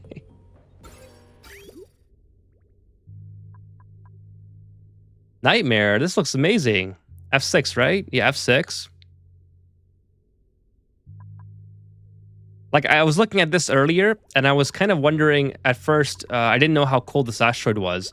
So, how you're getting the cooling for this. But because the asteroid is so cold, I guess you don't really need any sort of dedicated cooling. It just keeps everything pretty average just going through here, which is really nice. Chlorine in the... Well, let's take a look inside here. I didn't look inside here before. Oh, you're doing the melting. That's cool. Nice. This is something that I have to learn, so I might use your asteroid as an example of how to do this. That's cool. So they're doing rocket melting here, which I keep being told is like an amazing way to increase the size of your rocket. So I want to do this at some point. That's cool. I'll have to take a look at that in detail. And then the F6, the rest of the F6. I mean, this doesn't look bad at all. This looks pretty cool. Everything seems very purposeful and very meticulously planned, which I really like. This is the cooling area, I suppose. Coming from... Where's the cooling coming from here? Going all the way in. Into this. This is your main cooling, I guess, 24 degrees.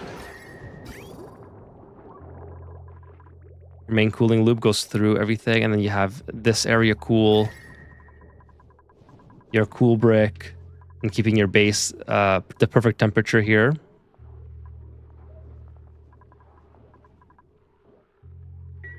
Bertha says, I played when it came out, but stopped after Spaced Out because my attention was on other games. Fair enough. The core is very good decor overall. Yeah, this is a very well planned out asteroid. I really like this. The sport shit's really... they're really doing a lot of work in there. I wonder what your maximum decor is in areas like this.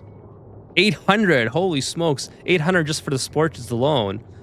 Then another 180 for the pots. I still gotta get that that mod that shows you the real value of the decor. That would be very interesting in situations like this. Good for making zombies. The cat here? Oh, the cat. I thought the cat just came by. Sorry guys, let me just check something here real quick. Check my cat cam. Okay, cats are fine. Yes, I have a cat cam on my phone.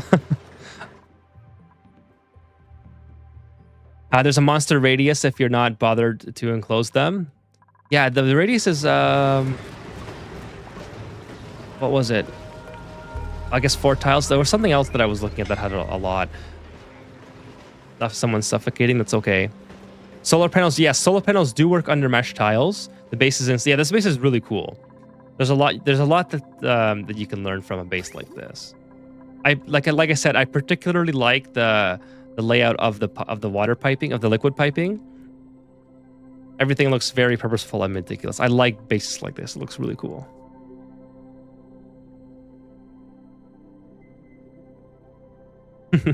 How is this only 475 cycles old? I know, right? I still haven't got my asteroid mined out, and I'm at 1200. Maximum effort.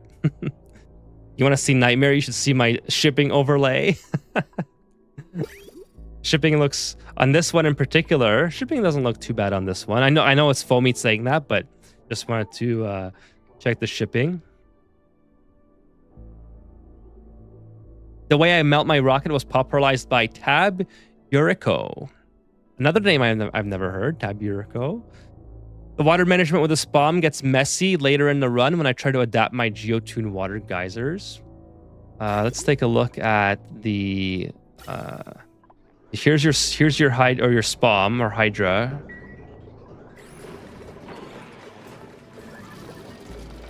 the infinite storage is a nice thing to have here.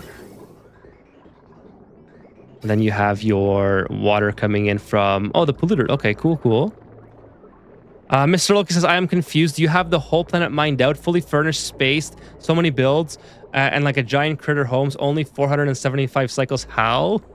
I got good. I don't know. Full dupes. Yeah.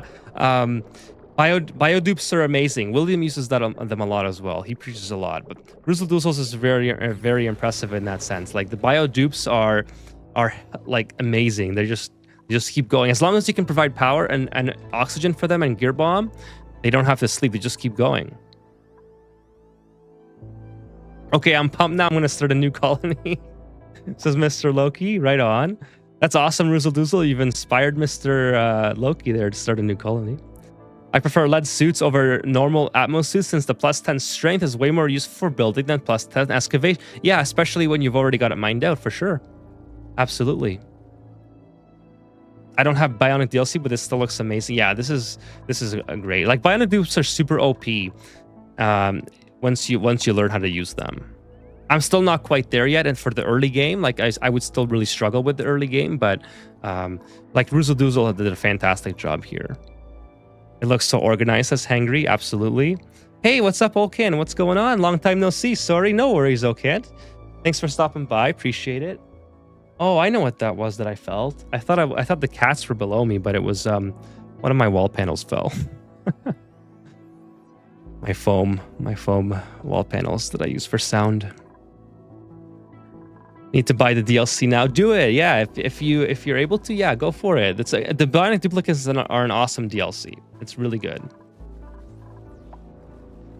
Yeah, this is like a 10 out of 10 asteroid, I would say. Like so many cool things happening. Everything is organized. Are you cooling oxygen at the source? The water pockets. So the cooling is it's 72 degrees, so there's no cooling going on at the oxygen at the source, but they are cooling the rest of the base. So they have their water going through. Their water aqua tuner is set to 24 degrees for their main base. And then that's just looping around their entire area. So the oxygen is, since they're doing bionic duplicants, nothing's being cooled with the oxygen. It's just the main base that's being cooled. Ruzeldoozle says, early game on this one was pretty low on metal ore for power banks, so I wasn't smooth sailing, but I did get past the hump. I know how to speedrun for a Aquaturner steam turbine at this point. No cooling at all, they're just all canisters anyway. Do biodupes get sick? Asks Mr. Loki. Never. They do not get sick.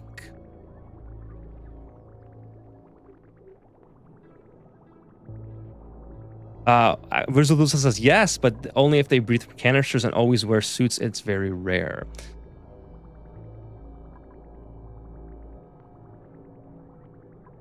But they are hungry for battery and afraid of water. Oh yeah, the water is terrible for them. The water is absolutely brutal. That's why I was comfortable exposing orchards like that. Otherwise, never. Yeah.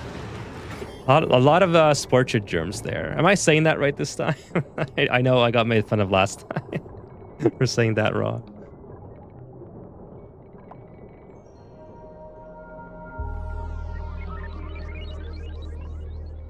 I mean, slime lung isn't the worst thing. It does give you quite a small debuff. I think it's like increased air consumption or something like that, right? It's not the end of the world if they get slime lung. Like the coughing is probably the most annoying thing about it. But I would say that's probably, like I said, I haven't had a zombie outbreak before. I kind of want to induce that in my colony at some point. But the main benefit about bionic duplicants for me is not even the slime lung. It's the fact that they don't have to have food. So so you don't have to have ranching if you don't need them for food. You can have ranching in particular for resources. That's why Ruzeldoozle has all this meat. They're not making it into barbecue. They don't have to. So you don't need a cook. You don't need a rancher or a farmer. The only rancher that you do need is for, like I said, specific materials that you're trying to harvest from the critters. And so you save all that duplicant labor and you can allocate it to making your base this big. Hey, what's up, Leela? What's going on? Hello. Welcome to the stream. We're at the viewer community segment. So if you guys are just joining, we're taking a look at some very cool asteroid. This is Roozle Doozle's asteroid. And I think we're almost ready to move on, Roozle Doozle, but let me know if there's anything else you want to show off in particular. And then we'll be moving on. But if you guys are just joining, this is the community segment. See, biodupes can get slime lung, but only they breathe once a day or so. Yeah, that's true. I remember slime lung used to end a run. Oh, back in the day, before they nerfed the germs. Yeah, that was a long time ago. Hey, Torex, what's up? How are you, Ethan? Asks Torres. I am doing great. We are we are the community segment now of the stream. So we got 4 more asteroids to go through. So if you guys are just joining, if you guys are just joining on YouTube, feel free to hit that like if you are able to help the stream get into the algorithm. And if you're on Twitch, consider giving a follow if you're not already followed. Let's see here. And how are you doing, Torax? Roozle says, eventually I'm going to use the meat with frozen biodiesel to make pemmican, and I'll use it for sleeper dupes once I get to it. So Creative Chaos says, so I have a Pokeshell protecting an egg beside a ladder, beside a hospital cot. It keeps taking out a lane. They keep picking her up, and then she immediately gets knocked down again with no ranchers. Oh no. I move the egg. Pick up the egg and move it. Pick up the egg and move it, and like this is how you do that. Like I'll do it with the algae. Just go to relocate and put it anywhere that's not on the platform with the Pokeshell, and put it to like high priority. That's probably the best thing you can do. And then once they move it, the Pokeshell won't be. Yeah, you don't need a rancher to move the egg. Moving the egg is just like moving any other material. Yeah, you don't need a rancher. I'm just gonna make this not annoying, but yeah. That anyone can kill it. If you'd like to keep the Pokeshell, yes, you can kill it. But if you move the egg, that's adequate enough.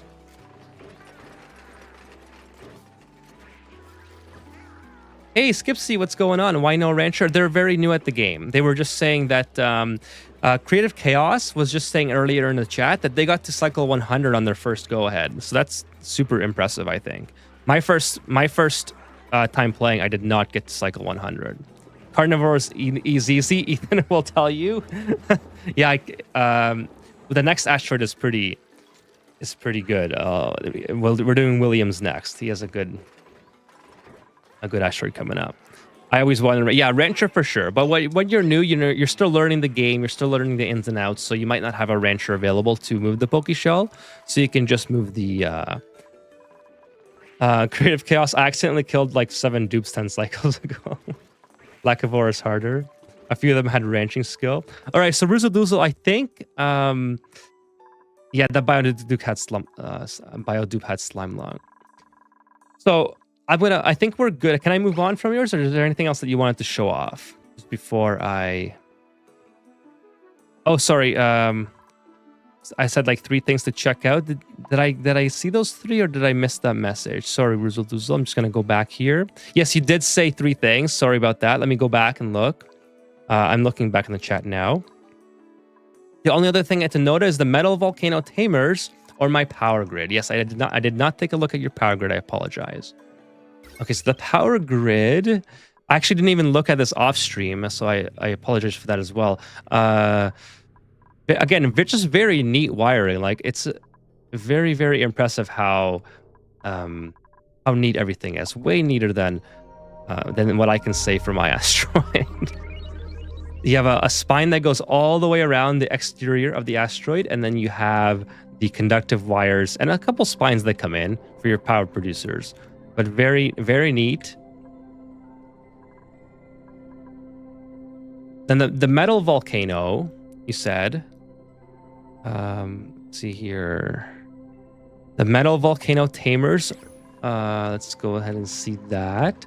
So the tamer. Okay, cool. So you got some oil, crude oil down here, helping to cool. I assume it's helping to cool the metal as it's coming out. This is a little bit different than mine. I like I like that the steps you have going on here. Then you got some cooling for. Let's see. So you go with your crude oil through, and by the time it gets to here, it's already cooled. You're cooling with the aqua tuner, nice.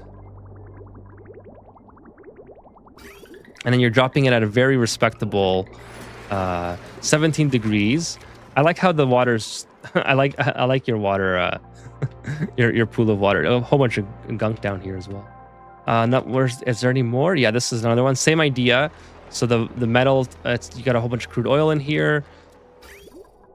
Just a simple in and out of the metals, the resources that you're taking, and then you're cooling the steam turbines with the metal, which is a really good way to condense the build as well.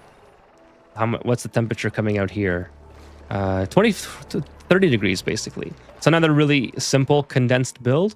Are there any more metal volcanoes? Yeah, here's a iron one. Yep, same idea, I guess, going through cooling the steam turbines. That's a really good way, again, to just condense it, as opposed to what I would normally do is have the metal tiles down here.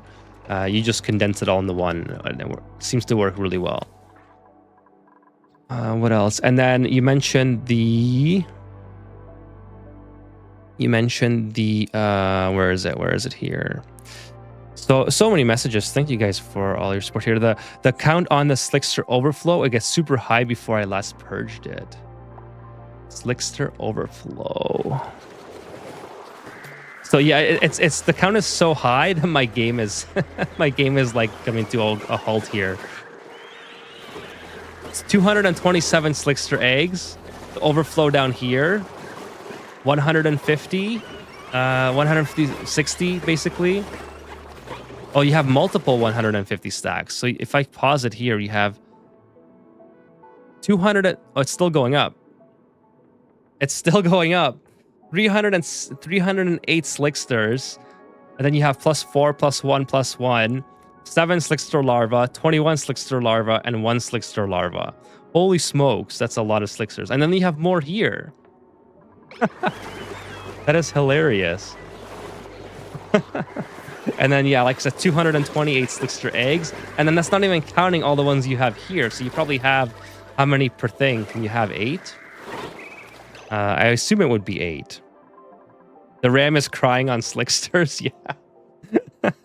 my RAM is dying right now, I'm sure. Maybe I worry word, but having a volcano erupt into crude oil would give. I'm the same way, Skipsy. I'm the same way. I'm not into. I like to have everything closed off, but you know, some people like to live dangerously. No, it's probably fine. It's like that Austin Powers quote, where I think they're playing poker or whatever, and then he hits on like 18 or something. Mr. What's his name? I forgot his name. He's like, I like to live dangerously, and then Austin Powers stays on like 5 when they're playing blackjack. Not poker. Did I say poker? I meant blackjack. F11 for critter count. And let's do an F11. Where's the Slicksters again? Okay, so you have 9 in each, or 8. 9 or 8. Hey, Elusive Ocelot, what's going on? How are the dupes? I made my first robust metal volcano today. Debris chiller included. Feels so good to have a steady supply of iron. Your videos helped. Hell yeah, Elusive Ocelot. Thank you so much for the feedback. That is awesome to hear. Congratulations on that. The steam pressure in the metal volcanoes is 1 ton, so the crude oil is fine. Each crude oil tank can erupt just fine, provided you cool it regularly and you got a reasonable amount. There you go. Yeah, I do like their. I do like the setups. I forgot that how effective having crude oil inside the metal volcanoes can be. By the way, it's one of those things that I completely forgot it exists.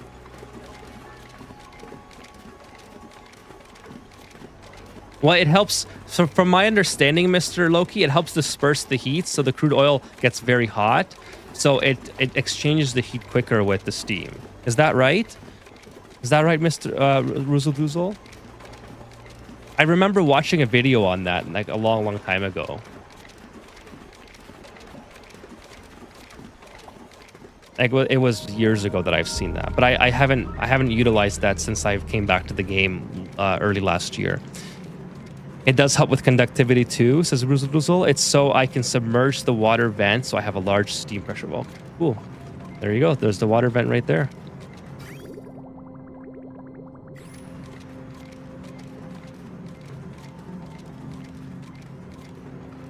But yeah, so the video that I've seen many years ago was saying it how this helps because the oil doesn't boil off if you have enough steam. Like obviously, it would turn to sour gas if you didn't have the steam here, but the oil will always stay until I guess like 400 degrees, and by that time the steam has already removed the heat from the oil, so it helps with conductivity of the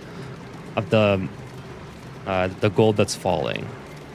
That's what that was my understanding from the video that I'm recalling now. The design is mostly from Astera Gaming. Yes, am I saying that right?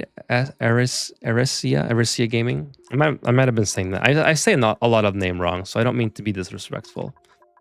I'm just terrible with names. Okay, so I think that was the three things. Let's go ahead and move on to Williams. William is next on the list. So William has 3. Could you share a copy of Wetland? And this, yes, I can. I can. Let me write that down because I'm going to forget. If I don't write it down, I will share a copy of the current Wetland. So, copy of Wetland, Discord. I think the file size might be too big. So if it's too big, I can email it to you. Just in case, Torax, do you want to send me an email? Because the file size might be way too big for me to share in Discord. Like, I don't have Nitro, so I might not be able to put it in. Yeah, send me an email so I have it, and then I can send you a copy of Wetland. Okay, so let's go to... Actually, it says right here. Right? It says the save... Yeah, it's 12 megabytes. Super Duper Wetland is 12 megabytes, so I cannot share it in Discord. Already get a ton of different from that save, and by next Friday it'll be great. Awesome. Yeah, send me. Yeah, please do it. That would be cool. It'd be cool to compare your progress. Okay, so next one is William. So William has 3 different saves. So job suitability, William, I might need you to guide me through this a little bit, but it's Ethan's regret. This is appropriately named. So the first one, job suitability is the one where, if I remember correctly, duplicants are doing work outside in an Atmos suit for like 10 cycles or whatever. Let's just load it up and see. So they got that by cycle 61. There it is. I had a weird bug when running rails inside insulated tiles pick up heat. Not sure how it happened. So insulated tiles do pick up heat, but not at a very rapid pace. Depending on what material the insulated tiles are made of, they pick up heat at a different. So for instance, let me just go. Actually, I'm sure William has some insulated tiles somewhere here. Any tile can be used for it. It doesn't really matter. So sedimentary rock, for instance, if you were to build insulated tiles out of here, they're still going to have a thermal conductivity. So it's not going to be absolutely zero. So if you're sending very hot stuff through your conveyor rail, then it'll eventually pick up a little bit of heat. Let me just go back here. Everything is explained in the email. Okay, cool. So it says, so job suitability, William got by cycle 61. So this is a, let me go ahead and just kind of find out what that is again, because I think it's to have duplicants doing work outside of, yeah, for 10 cycles in a row, every duplicate in the colony completes at least one errand while wearing an Atmos suit. So yeah, by cycle 61, that's pretty impressive. And of course, William loves the bionic duplicants, just like Ruzadoozle was on his asteroid. So these guys are all also in the, what's it called? The rad suits, because they get the increased strength. This is, by the way, this is William's asteroid. He's shared multiple times before on the stream. So if you guys are regulars on this segment, you'll recognize this asteroid, I'm sure. This is the Ethan's Regret asteroid. Very appropriately named. By the way, this is the same asteroid that I'm currently playing Super Duper Wetland on. So it's kind of interesting to compare the progress of two different players. This is Rizaldoozle says, this is my 10th full playthrough. It's all right if yours is unpolished or whatever. Everyone's at a different stage, and that's all right. Absolutely. Absolutely. I've and to be honest with you guys, I've only, like, if you, it depends on what you define as a full playthrough, but I've only done a full like 100% complete the printing pod objectives and get to the temporal tear and all that stuff. I've only done that twice. So again, it depends what you consider to be a full playthrough. Oftentimes I just get bored of the late game, so I stop playing and start again. But Super Duper Dreamland was only the second time I did all the achievements in the printing pod. So all this stuff right here, I usually don't finish all that. I did it for the purposes of the stream, and I did it once prior to that. So anyways, it's a pretty impressive achievement to get job suitability by 61. The next one that William has submitted is the binge eater. The binge eating contest. This is actually pretty funny to watch. So let's load up the binge eater. Let's go through here. Did you get my email? Asked Torax. No, I do not have your email yet, Torax. Do you have the correct email? Let me type it in the chat. Just in case. I do not have an email yet. I'll keep an eye out though. So let me go back to William's asteroid here. So this is binge eating contest. Using 3 duplicates to achieve lacivore and carnivore achievement. It is incomplete, but click on the colony summary to see how far I got. Got the achievement at cycle 89, I think.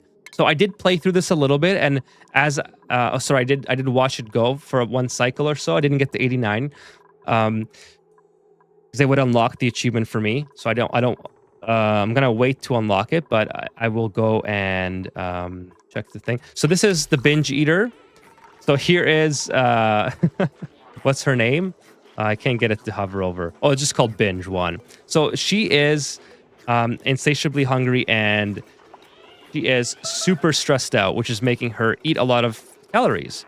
So there you go. This is an easy way that you can get the binge eater and lacivore achievements. Pretty interesting method. Ethan says you can.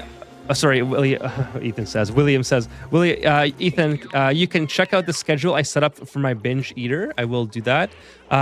See ya, Mr. Loki. Happy gaming, says Mr. Loki. Thanks for stopping by tonight. Appreciate it.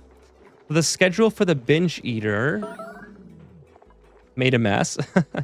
Is no downtime, no sleep. Those poor duplicates.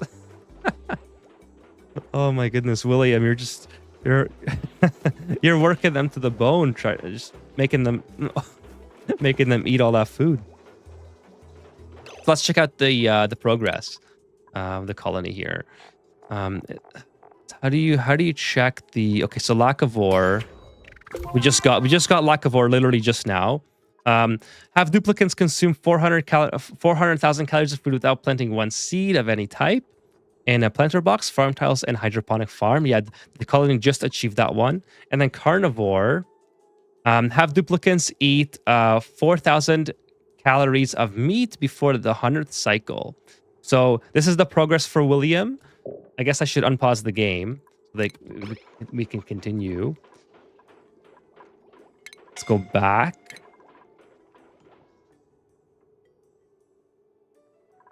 Oh, does it automatically pause? Okay, so 250,000 out of 400,000, and it looks like they're well on their way because they're going to continue to make food here.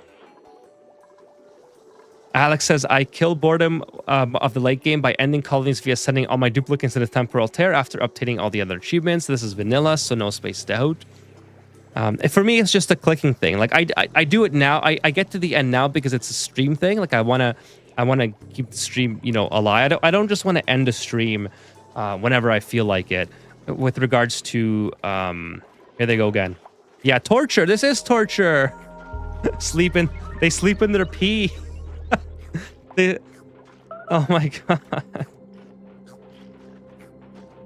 I might unlock the achievement here if I keep it going long enough. I don't have it on my. Actually, I don't really care too much if I do unlock it by watching this, but that's awful. They sleep in their pee, popped eardrums, soggy feet, chilly surroundings, full bladder. They just keep plowing it down. Colony summary. Let's see how just a couple seconds passed and you're okay. Let's keep going then. But yeah, like I was saying, for me, it's more of just a clicking thing. They are never full. They're insatiably hungry. Insatiable hunger, minus 4,000 calories per cycle. They just keep. There's their carried items. The calories are just continuously falling. They're eating 30,000 calories per cycle. That's crazy.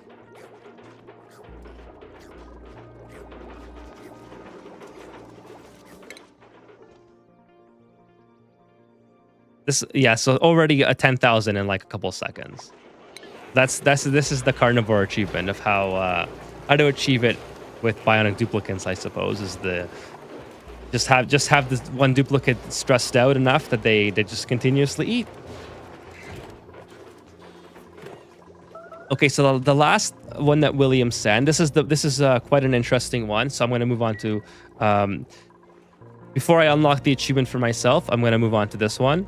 Hey, Kevin, what's up? The dupe N might lock William up for crimes against duplanity. Yeah, such a horrible existence. Such a horrible existence. But the next one's a lot of fun. The next save file is a ton of fun. So I want to show that off before I unlock. Actually, like I said, I don't really care. I'll let it unlock maybe, depending on how quickly we get there. Yeah, already another 10,000. So yeah, you're well on your way.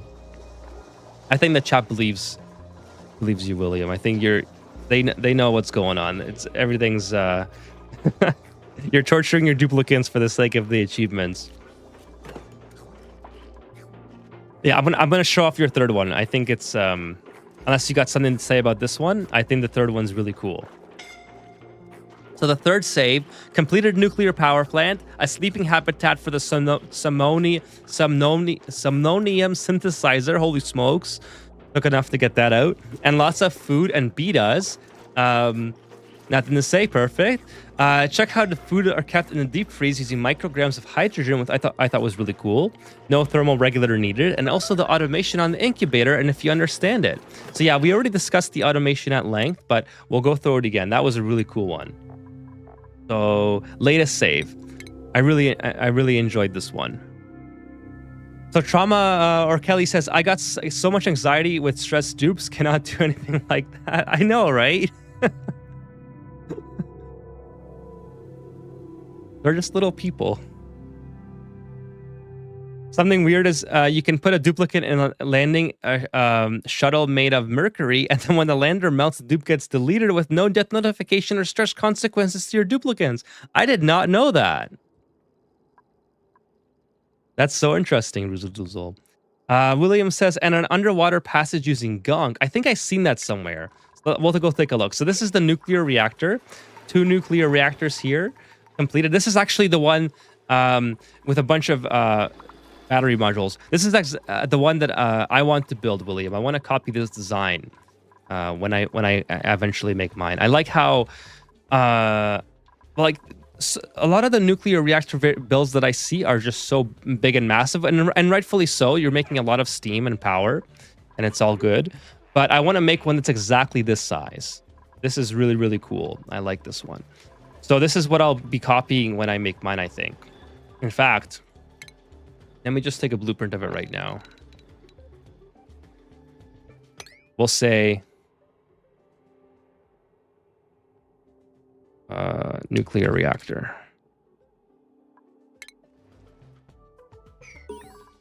So the battery modules are cool. The perfect build to actually, yes, exactly. These are absolutely the perfect. Inside of the steam room. So for any amount of steam that they, actually the overheat is 2000. So it doesn't even matter what they're built out of, which is really cool. That totally didn't even cross my mind until just now. I was going to say pretty cheap. Let's go. That was my half-ass nuclear reactor. I will send you my latest save later. Perfect. Yeah, that sounds cool. A nuclear reactor at cycle 100.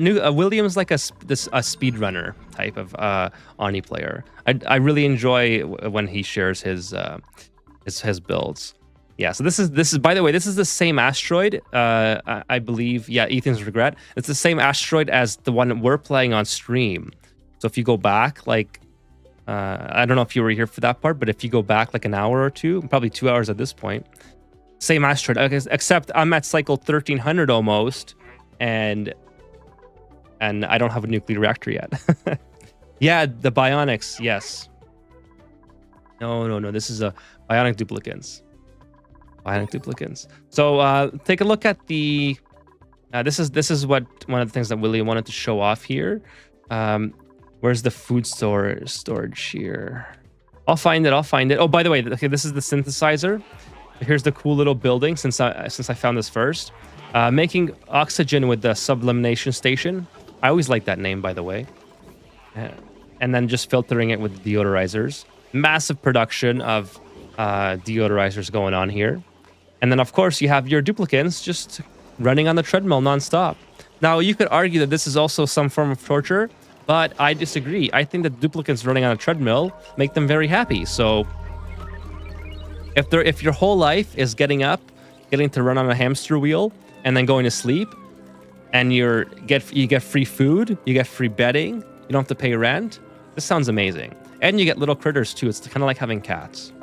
So this is an all-around, just a great life to live, the duplicants. Much better, I would argue, than forcing them to stress eat their way into basically having like a tapeworm that just constantly eats everything that they consume.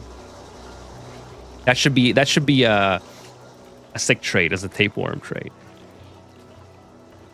How can this be torture? Well, that's what I'm saying. I don't think it is. I'm making the case that it's not. They get free food, they get free exercise, they get cute little suits, and free bedding. And they earn their keep by getting me the achievement. Exactly. They get everything that they need here. They have the cooks down here. They're doing a great job. What are you feeding them, by the way? Surf and turf or cooked seafood? Oh, yes, it's probably is cooked seafood because you have the Paku farm you mentioned. Let me just zoom out here. So this is another cool. By the way, this is another cool thing that William has showed off in the past, where he has, like, I don't know how many Pakus there are here, but I'm sure there's 134 critters is the total amount, I guess, or like the base. But so we'll say, I don't know, 100 maybe. And so the reason why these guys aren't crowded, and again, correct me if I'm wrong, William, but he's using this tube of water here with the mesh tile, which allows them to have all of this water countered with their room size, right? Is that how it works? You are correct. Okay, so yeah, this is like basically all of this water is the capacity that the Pakus are calculating for what they can live in, but they're confined to this space. Now, I thought this was hilarious, by the way, when I was looking at your save, is that this little piece of gunk here and this little piece of water is what's keeping this from basically, like, this is defying physics. Let's be, this is Oni physics maxing right here. Hilarious. So let me just scroll up here. Ruzel says the nuclear reactor is going to make is going to be fuel limited instead of cool limited. I'm going to use mine purely for the rads and for radioactive waste and not for power. Yeah, I don't know enough about them, so I'm going to have to play around with them. But I'll have to see how it turns out. I've only ever made them a handful of times, and it was in Sandbox to play around with them. So I want to do it for a game scenario this time. So William says that they have cute little beetles next to their bed. Oh, I missed that message. Sorry, William. Oh yes. Oh, sorry. I didn't mention it. I did mention it, but I didn't see your message. It was the Sweetles. Yes. Give them some cuddle pups. Yeah, that would be like a Black Mirror episode, says Chewy. Is the room size or the amount of water like this? Would this work with an infinite storage? Yeah, so the room size is let me just wait for it to save here. Yes, oh, Foamy already answered. It's the pool size. Used to be room but got changed. A nuclear reactor instead of a rocket. In this save, I get the carnivore achievement. Oh, okay. Okay, cool. Let's take a look then. That way, yeah, because this is already farther ahead. Yeah, carnivore, there you go. So yeah, cycles remaining, we're already past it, but you got 400. And so there you go. You got the carnivore achievement for this save as well.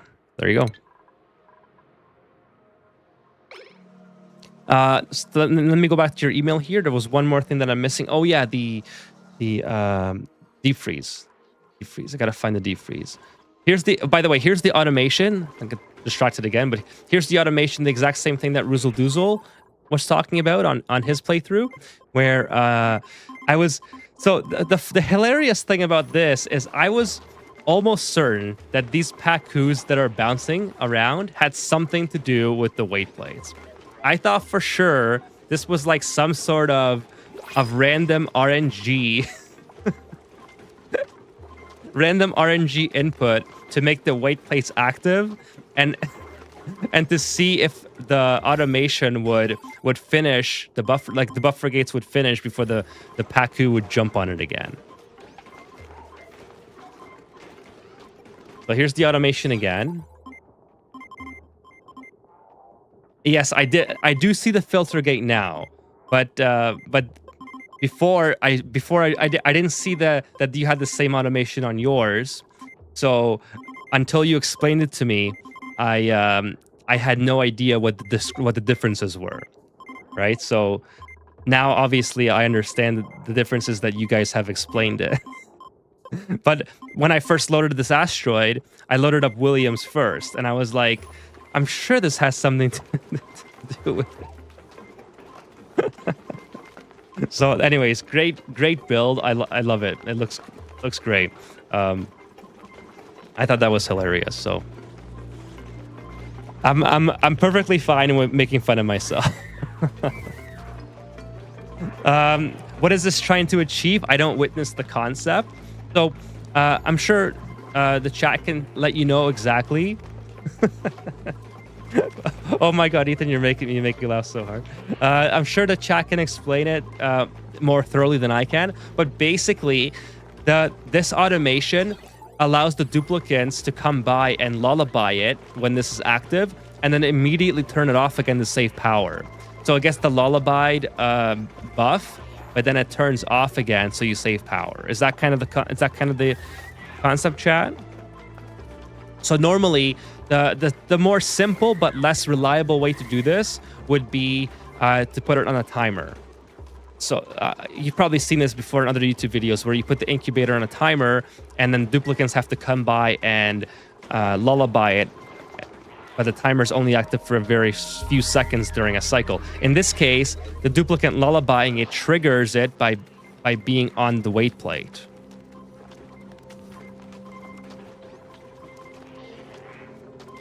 That's kind of the concept of this. Yeah, so I'm even more basic than all you guys, than Kelly and Joser and Ruzeluz and William. I just have my incubator with an auto. Oh my god, this guy's angry as hell. Look at him. He's mad as hell. What's going on?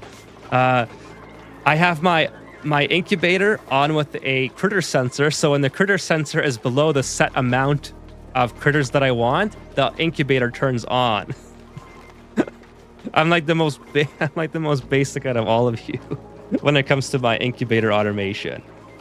I don't even use the timer sensor. I don't think I've ever. I think I used the timer sensor once for my incubator, and I was like, you know what? I'm just gonna hook it up to my critter. Sorry, timer sensor. I'm just gonna hook it up to my critter sensor. The pro with this design is that the dupes don't have a window of time they miss. With a timer, they could potentially miss the window. That is true. That's why I stopped using the timer. I was just like, you know what? If I need this to be running, I'll just add it to my critter sensor. And I just didn't deal with the timer. I would have never, like, if I saw this in a video, I would have just been like, oh, what is going on here? Do I need this? But now that you guys have explained it, I understand the concept a lot more. So it's sometimes it takes a little bit of persuasion for me to listen to the actual explanation, and then I understand it. That's just how I've always been as a gamer, though. Kevin says, I used to use this, but my style has changed so much, much more limited ranching. Russo says, I also personally like to use the designs like droppers and stuff to avoid incubators whenever possible, but some critters just really need them to get started. Check out my rad lab, the higher generated rad bolts.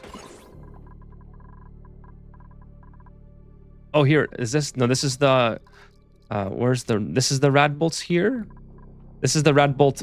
Hold on, let me see. I think it's that one up there, right? I'm just checking to make sure I'm not missing it. Yeah, it's this one, right? This is the rad lab. Okay, so the rad bolt chamber, right? This is it. Rad vomiting, a little bit of rad vomiting, never hurt anybody. But why incubate vol? Why not starvation ranch?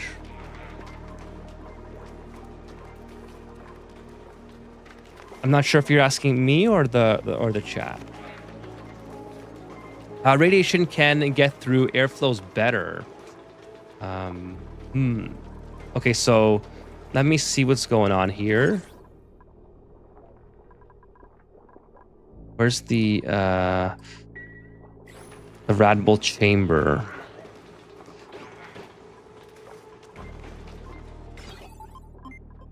Radiation lamps on the top of the chamber. Oh, okay, gotcha.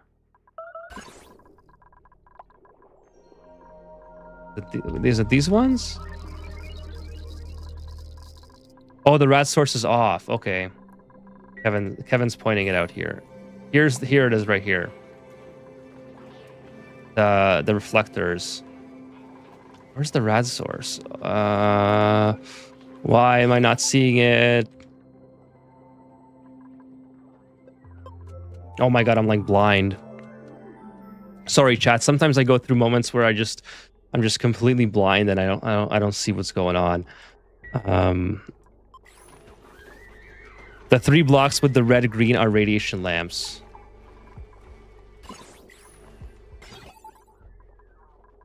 Oh yes, right here. Okay, I see it now. Oh my goodness, I was just pulling my hair out. It's right in front of me too.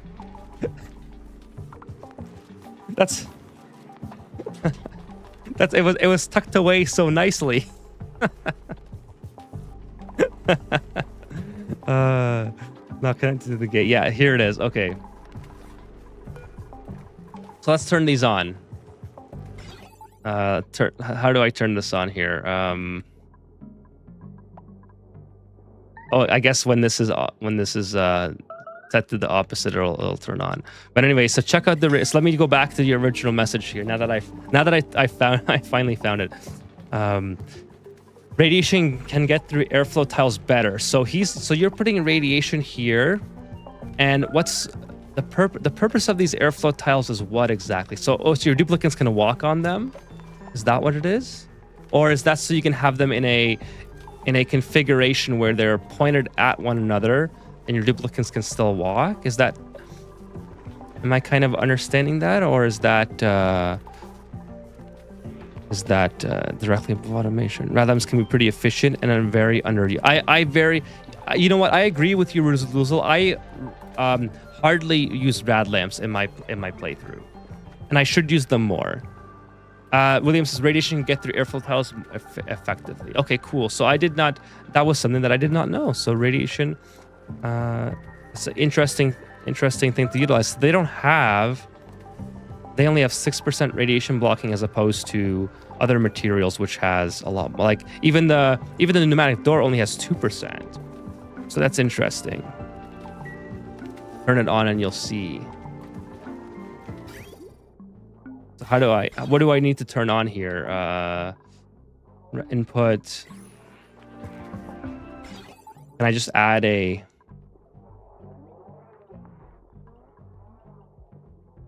If I just make this green, this one right here, if I need to make this green. All right. Can I put this at 101 or how do I... The automation is blocked because the storage is full. Yeah, so I'm wondering if there's like a manual way I can trigger it. I'm thinking about the easiest way is just deconstruct this. Deconstruct this thing. And then make it green. There we go. All right, so let's see here. You got, well, holy smokes, 2,500 rads and 2,500 rads.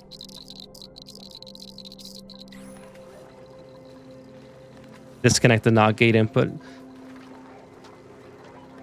And the rad bolts can get to the pneumatic door, so it shoots it up, the eye. This one shoots it down into the chamber. This one shoots it up. Or, sorry, I guess to the left, it says. And it goes into the reflectors.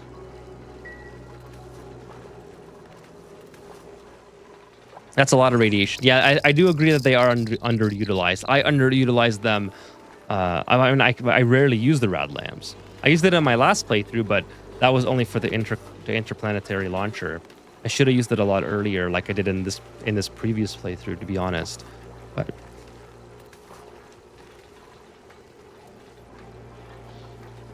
okay, cool. So you got, and then everything's hooked up, so it works only when you need it. I personally only use them. I'm not sure why people might use something else. Well, I use the Weezwords for, it's what I've always used, and I guess I never really thought about switching to something like the rad lamp that requires a constant feed of. There it goes. That requires a constant feed of resources. Whereas if you set up Weezwords with pips, they don't need anything.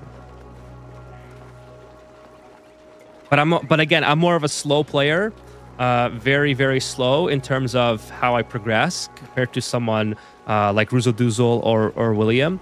So for me, having the Weezwords slowly but surely make rad bolts for me is usually okay. But it's obsolete now. I'm using a nuclear power plant for my rad bolts. Yeah, this is producing so much more.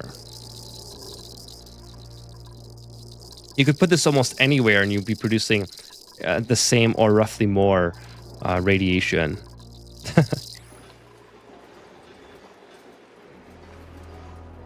You don't get to say that when you have 2,000 slicksters. Sorry, I missed the message. Let's see, they probably go on predetermined no access to Weezwords.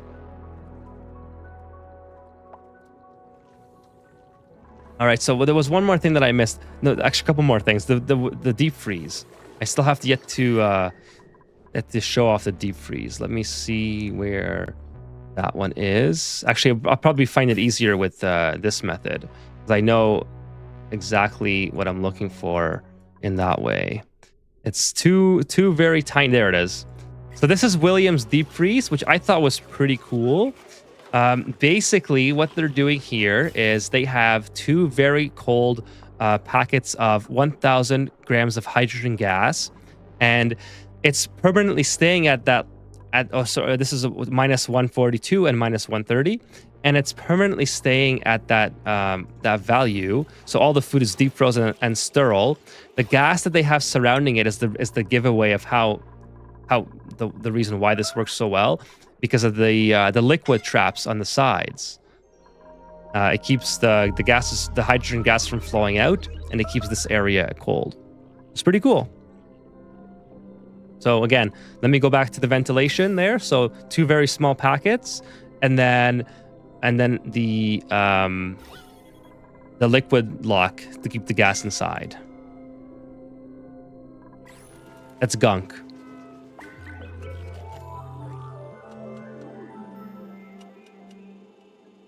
So let me just go back a little bit here.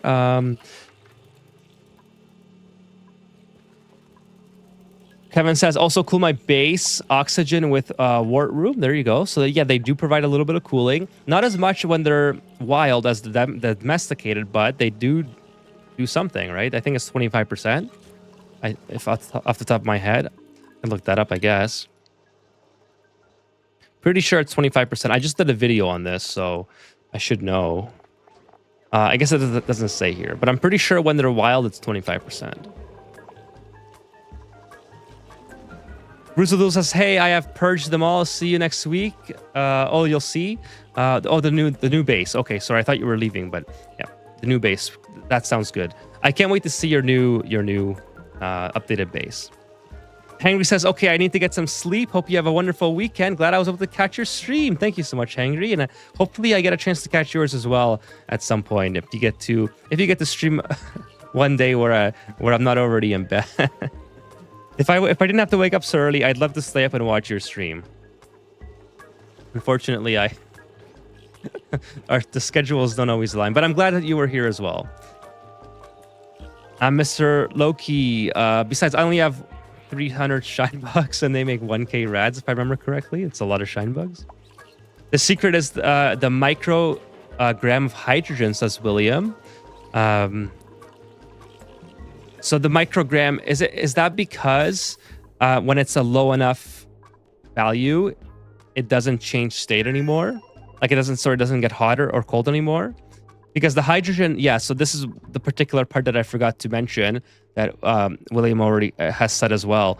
The amount of hydrogen in here is less than 2,000 micrograms.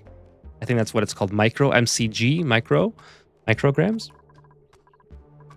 So I forgot to mention that part of it, but I remember you did say that. Abusing the temp lock for very small liquids. That deep freezes one rotten food away from breaking. Exactly like mine, actually. That's pretty funny. Mine broke with the rotten barbecue. They don't change their temps when it's a small amount, right? No energy needed to keep the deep frozen. At least Vasla says yes, 25%. That's correct for the warts. Pull up the F3 real quick so I can see the cold leak. Which one do you want to see? Relative, absolute, thermal. 10% of pipe flow doesn't change heat. There you go. Another thing that I didn't know. I mean, I think someone mentioned that before, but it sort of eluded to me that was the thing because I don't use that type of mechanics, so it eluded me that was a thing.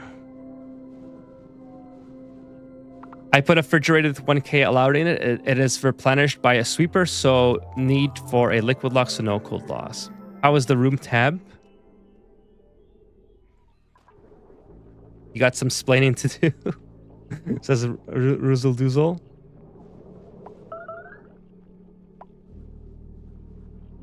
%% of a pipe will change temp, won't change phase. Oh, okay. I see. I misread that. Thank you.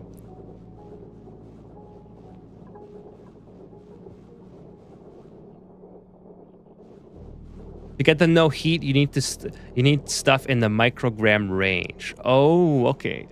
Cool. Gotcha.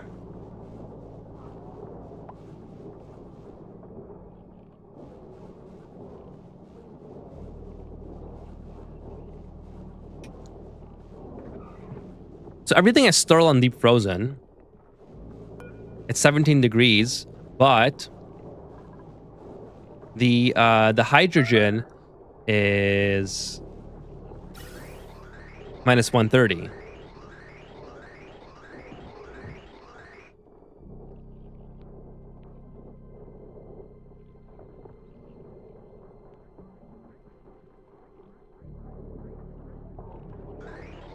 So Atro says something is odd here. This is surely exchanging heat, but extremely minimal amount. The game checks, and then Alex says the game check. Oh, chat's going so quick. Holy. The game checks if either contents are cold and the gas is cold, less than -18, then flag whatever in that tile as deep frozen. So I did know that. I did know that about deep freeze.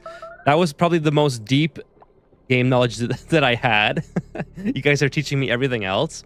Are you sure the temp doesn't change at all? Asks Apro. While the radiant pipe is -140, they maintain the micro hydrogen at -140, and the game says everything is 140. That's why it's deep frozen.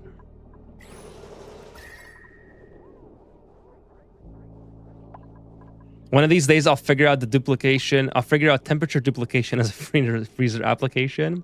The reason this works, says Foamy, is because deep froze doesn't check the temperature of the food. It cares about the temperature of the environment. That is correct. That is one of the small game mechanics that I actually did remember from somebody who I watched a while ago.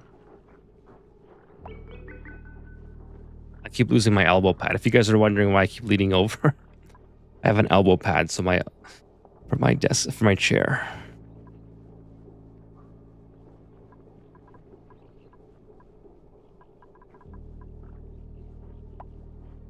Yeah, it's a pretty cool. Like I really enjoy these small tidbits about the game mechanics.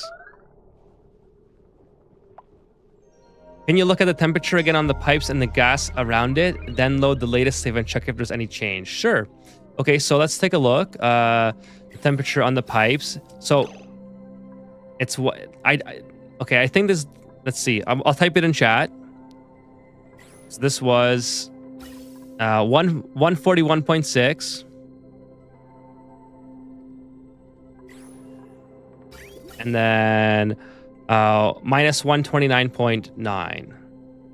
So there was a slight, very small amount of change, I believe. But I mean, I guess if you were to say how long that can last, probably a pretty long time, I would say. Like, look how long we've been on. So we've been on for since cycle 108. Latest save is 106. So 106 to 114.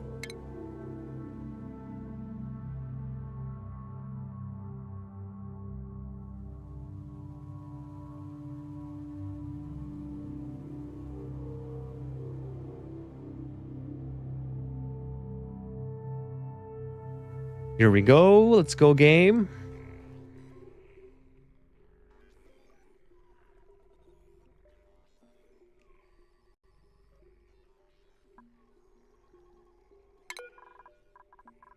Okay, where are we again? Let's go ahead and look for it. That's not the one. This is the one I wanted. There it is. Okay, so 145.4 and 133.3. Foamy says you can even force that behavior with a meter if you want to. Such a cool idea to have hydrogen. Such a cool idea. So the hydrogen is cold inside the pipes and it's the food is cold. Yeah, so what... yes, okay, so William already answered, yeah. Yeah, so it's a really cool freezer. I mean, I suppose... by the way, I like how the auto sweeper can access it through the the gap. I always thought that was hilarious. And then I guess it just throws it back in. This is a really cool loop. I find that to be interesting. Interesting design. So I think that, let me check your email again, William. I think there might have been one more thing. Check out the deep freeze, and also the automation for the incubator. So that was the one we already talked about on Roozle Doozles. So no, I did not understand it. I had to have you guys explain it to me. But that was, again, just in case you guys weren't here for that, the automation for the incubators. The duplicants stand on the weight plate when they go to lullaby it, and then the incubator turns on only for that amount of time, so it's not on all the time. It's a power saving method. The reason why it looks so complicated is because you need 600 seconds worth of buffer gates, and they only go up to 200. So that's my understanding of how that works now that it's been explained to me. So Torex says you sent me an email. Let me check. Okay, I'm still waiting for the email. Did you type in the right email by any chance, or? Yeah. I seriously did, William. I seriously thought it was a fish, and I wouldn't put it past you that you had come up with some design where you incorporate the randomness of the fish flopping into the the weight plates. I was sitting here, honestly, like just on off stream, like, how does this is like some sort of roulette? Like you're at the casino. How does this benefit? Yeah, Torex, I still don't have your email. I'm wondering if you have